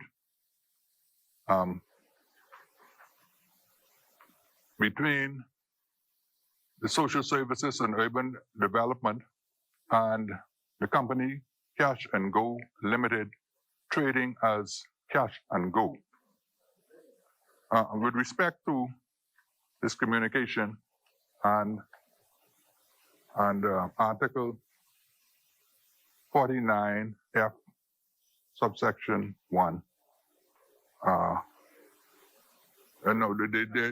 only bringing it to the attention of the House so that the House by resolution under this, the House by resolution, honorable members, as it relates to this particular article, the House would by resolution would be required to exempt the member from vacating his seat. And so the resolution would need to be moved. I don't know if it is prepared at this time. If it's not prepared, perhaps at the next sitting, the chair recognizes the honorable member for Bamboo Town. As we have done for the member for Elizabeth and other members in this House, even in the last administration, at the time, the member for Tall Pines, Leslie Miller, and as we've done for St. Anne's, like I said for Elizabeth, we now do for Exuma. So we had a whole debate for Senads, which is quite interesting, Mr. Speaker. We had a whole debate for Senads. But suffice to say, Mr. Speaker, I do move, be it resolved that this House agrees to exempt the Honourable Member of Parliament for Exuma and Ragged Island from vacating his seat as required by Article 49F of the Constitution of the Commonwealth of the Bahamas by obtaining the permission of the House as required by Proviso 1 of Article 49 of the Constitution of the Commonwealth of the Bahamas. So I move.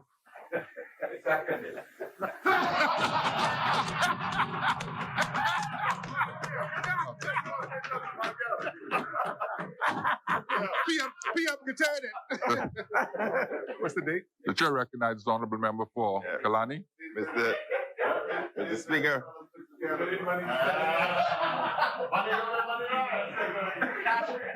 Mr. Speaker, I only want to say that what is clearly demonstrated is political maturity on behalf of the Free National Movement.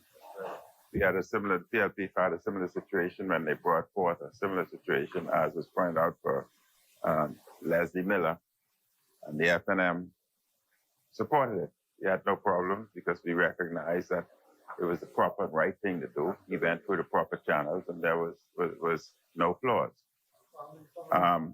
We brought a similar motion here for Honorable Brent Simonet. We went through the same process, but every day they get up and they make it a political situation. But it's the same thing. If Mr. Speaker, if we were nasty, we could have given social service and other government entity the orders that they're to break every contract with Cash and Go. If we were nasty like they are, but we're not. We are respectable. We are respectable gentlemen and ladies, honorable. The chair recognizes the honorable member for Mango Key, Southern Central, Andros, on a point of order. The senior the member for Kalani speaks about political majority. Resolution has been passed. I do not think... Honorable member. Mr. Speaker, go on. Yeah. And so it's already been passed and seconded. I'll move 1 second, sorry. But what I'm saying, Mr. Speaker, at the end of the day, the member for Kalani has made his point, and he's noted the fact that he don't like what has happened in the past. I am saying to the good member for Kalani, I think we should then stay above board, in my view. And so when you use words such as nasty, it's a bit condescending, and it also has a certain kind of tinge to it in this political environment at this time, Mr. Speaker. That's my view. So I'm saying to the Prime Minister and member for Kalani, I'm saying at the end of let's stay above board. In the spirit of the good prayer for the member for Mike Carter's one, let's stay above board. That's my view, Mr. Speaker. The chair recognizes the honorable member for Kalani. If you Google a substitute word for nasty, I'll do that. But it's nasty. All right? But Mr. Speaker, it's important for the public to know that we're two different entities. We look at it fairly, and yes, Cash and Go are offering a service that we need, that the government needs, that the Bahamas need. So we respect it, and we participate in it. We needed the post office, we went through the process, but every day, they make noise about it. The public needs to know the degree of maturity and immaturity. Thank you, Mr. Speaker.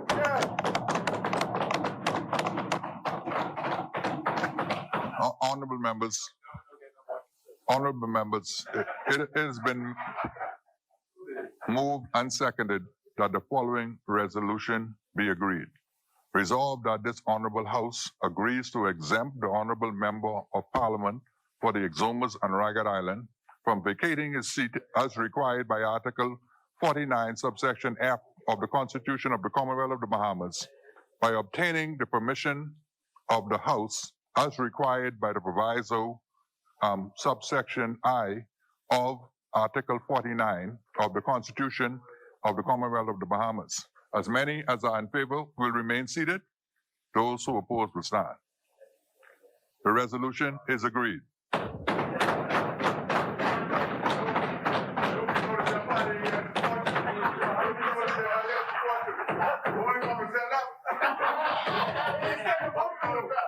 I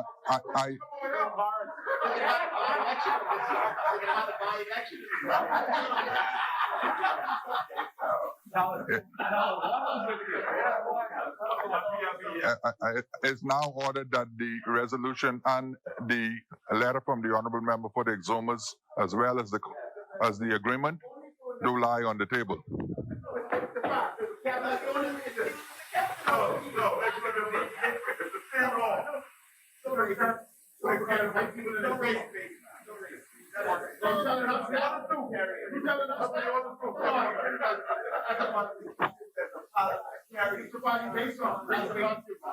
Honorable members, as we move on with the order of business, member statements. I thought he was going to say further resolutions. Did you recognize the honorable member for Bamboo Town? Thank you, Mr. Speaker. Mr. Speaker, earlier on, I had informed the House that we were seeking to go back on the agenda to the laying of documents by ministers. The side opposite agreed, and so, Mr. Speaker, at this point in time, I would move that the House go back on the agenda so that we can go back to laying of documents by ministers. Oh yes, your leader agreed. Thank you. There being no objection by Her Majesty's loyal opposition, we move back to laying of documents by ministers. The chair recognizes the honorable member for Killarney. Thank you very much, Mr. Speaker. Mr. Speaker, I beg leave to lay on the table of the House a copy of the following. The Emergency Powers COVID-19 Pandemic Number 2 Order 2020. Order that the document be brought up.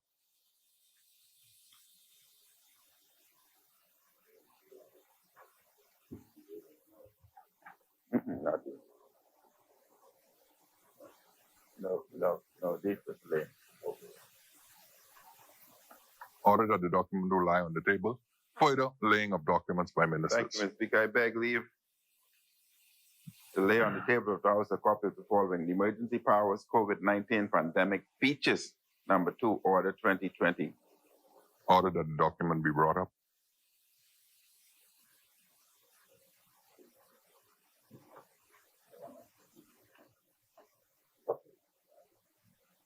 I might as well give notice one time.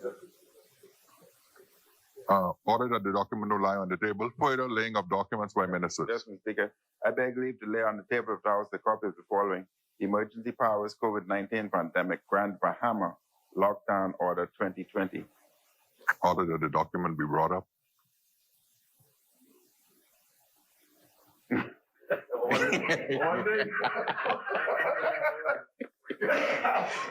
Order that the document will lie on the table. Further laying of documents by ministers. Thank you, Mr. Speaker. Mr. Speaker, I beg leave to lay on the table a copy of the following. The Emergency Powers COVID-19 Pandemic Special Provisions Amendment Order 2020.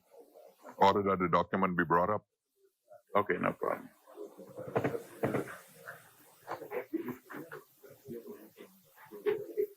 Order that the document will lie on the table. Further laying of documents by ministers.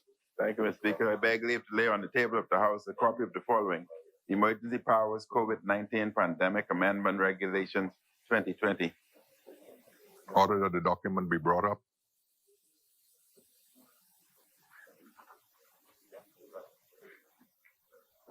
Order that the document will lie on the table. Further laying of documents by ministers. The chair recognizes the honorable member for Bamboo Town.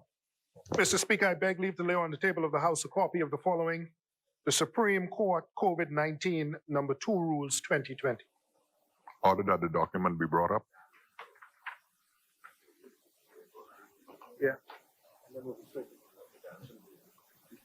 Order that the document will lie on the table. Further laying of documents by ministers. The chair recognizes the honorable member for Bamboo Town. Mr. Speaker, we now seek to move the House agenda to notices so that the Prime Minister can read the resolutions. It is our intent, Mr. Speaker, when we adjourn, for us to come back at 10 o'clock tomorrow and debate the extension of the orders. So I do move that we move to notices.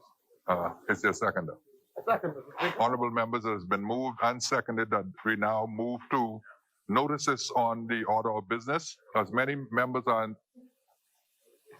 We can debate it now. as many members are in support will remain seated. Those who oppose will stand. It is ordered that we now move to the order of businesses, to notices on the agenda, notices for future meetings. The chair recognizes the honorable member for Kalani. Thank you, Mr. Speaker. Mr. Speaker, I rise to give notice that the next sitting, I intend to move the following resolution. Whereas pursuant to Article 29(1) of the Constitution, the Governor General may make proclamation of emergency declaration, declaring that a state of public emergency for the purposes of that article exists in the Bahamas. And whereas the World Health Organization declared a global pandemic of COVID-19, which seriously threatened the public health of the Bahamas. And whereas on the 17th day of March 2020, a proclamation of emergency was made by the Governor General declaring that a state of public emergency existed in the Bahamas, which expired on the 29th day of June 2020. And whereas the COVID-19 pandemic resulted in a proliferation of cases around the world and in the Bahamas, which mandated the continuance of the state of public emergency. And whereas pursuant to Article 29(1) of the Constitution, the Governor General made a proclamation of emergency hereinafter the proclamation dated the 29th day of June 2020, declaring that a state of public emergency exists in the Bahamas. And whereas pursuant to Article 29(4) of the Constitution, the proclamation ceases to be enforced at the expiration of a period of 14 days beginning on the date on which it was made or at the expiration of such longer period as may be approved under Article 29(5) of the Constitution. And whereas Article 29(5) of the Constitution provides for the continuance in force of a proclamation if at any time while the proclamation is in force, a resolution is passed by each House of Parliament approving its continuance in force for a further period not exceeding 6 months, beginning on the date on which it would otherwise expire, the proclamation shall, if not sooner revoked, continue in force for that further period. And whereas, pursuant to Article 29(5) of the Constitution, a resolution hereinafter the resolution was passed by each House of Parliament on the 6th day of July 2020, which approved the continuance in force of the proclamation until the 31st day of July 2020. And whereas pursuant to Section 3(1) of the Emergency Powers Act, Chapter 34, hereinafter the Act, the Governor General made the Emergency Powers COVID-19 Pandemic Regulations 2020 on the 29th day of June 2020. And whereas Section 3(3) of the Act provides that emergency regulations may empower such authorities or persons as may be specified in the regulations to make orders and rules for any of the purposes for which such regulations are authorized by the Act to be made, and may contain such incidental and supplementary provisions as appear to the Governor General to be necessary or expedient for the purposes of the regulation.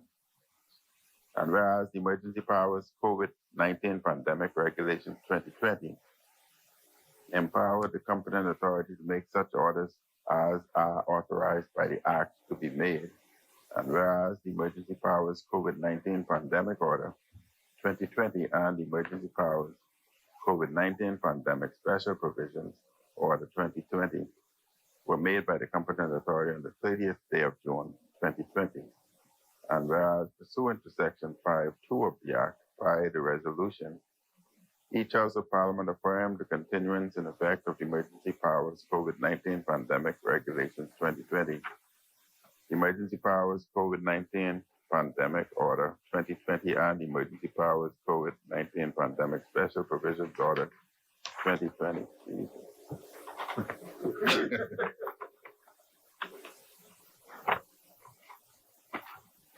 And whereas the Emergency Powers COVID-19 Pandemic Number 2 Order 2020, made by the competent authority on the 22nd day of July 2020, revoked the Emergency Powers COVID-19 Pandemic Order 2020. And whereas the Emergency Powers COVID-19 Pandemic Beaches Number 2 Order 2020, made by the competent authority on the 22nd day of July 2020, revoked the Emergency Powers COVID-19 Pandemic Beaches Order 2020. And whereas Emergency Powers COVID-19 Pandemic Grand Bahama made by the Competent Authority on the 22nd day of July 2020. And whereas having regard for the continuing proliferation of confirmed cases in neighboring jurisdictions and active in the Bahamas, and whereas due to the economic necessity, the Bahamas reopened its national economy, including the entry of visitors coming from places in which there was extensive community spread of COVID-19, which posed great risk to the public health of the Bahamas. And whereas, since reopening the national economy and allowing the entry of visitors from places where there was extensive community spread and the movement of citizens to and from such places, the Bahamas has experienced a significant surge in COVID-19 cases and a state of public emergency in the Bahamas continues.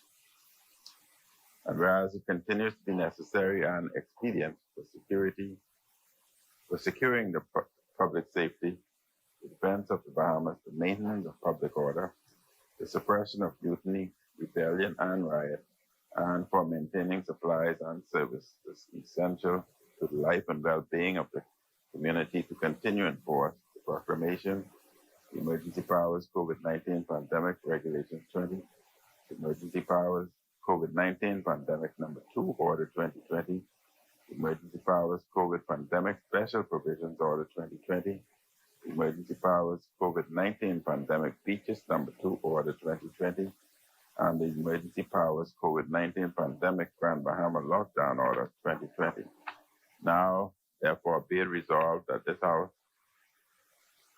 A, approve the continuance of the proclamation made on the 29th day of June 2020 until the 30th day of September 2020.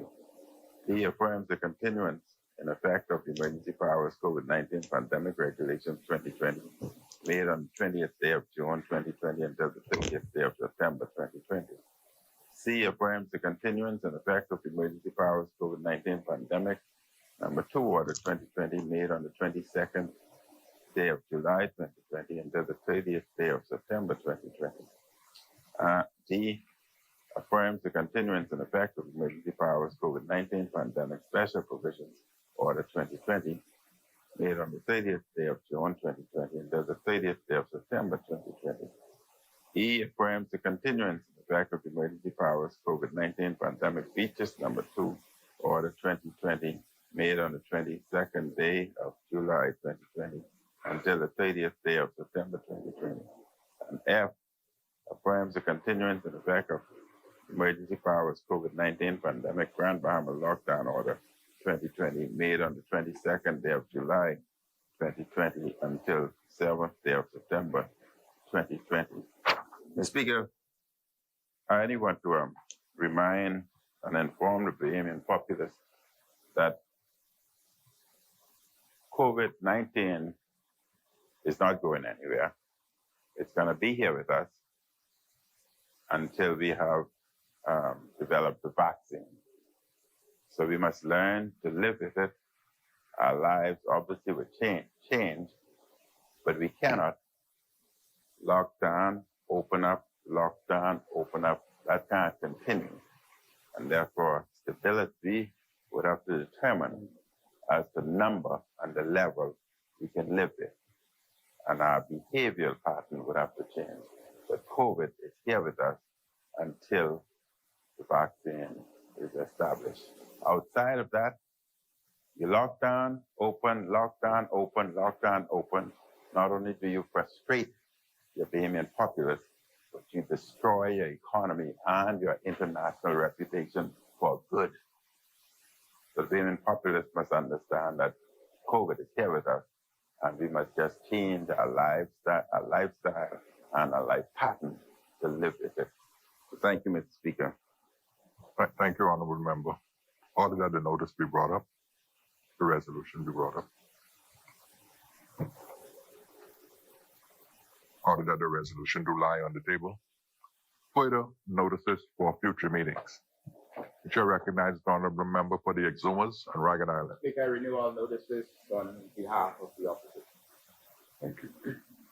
Chair recognizes the Honorable Member for Bamboo Town. Mr. Speaker, I renew all matters and notices on behalf of the government. Mr. Speaker, I do put the House on notice that we will return tomorrow We will adjourn until tomorrow, 10 a.m., Thursday, the 23rd of July, 2020. Honorable member, can you put the motion?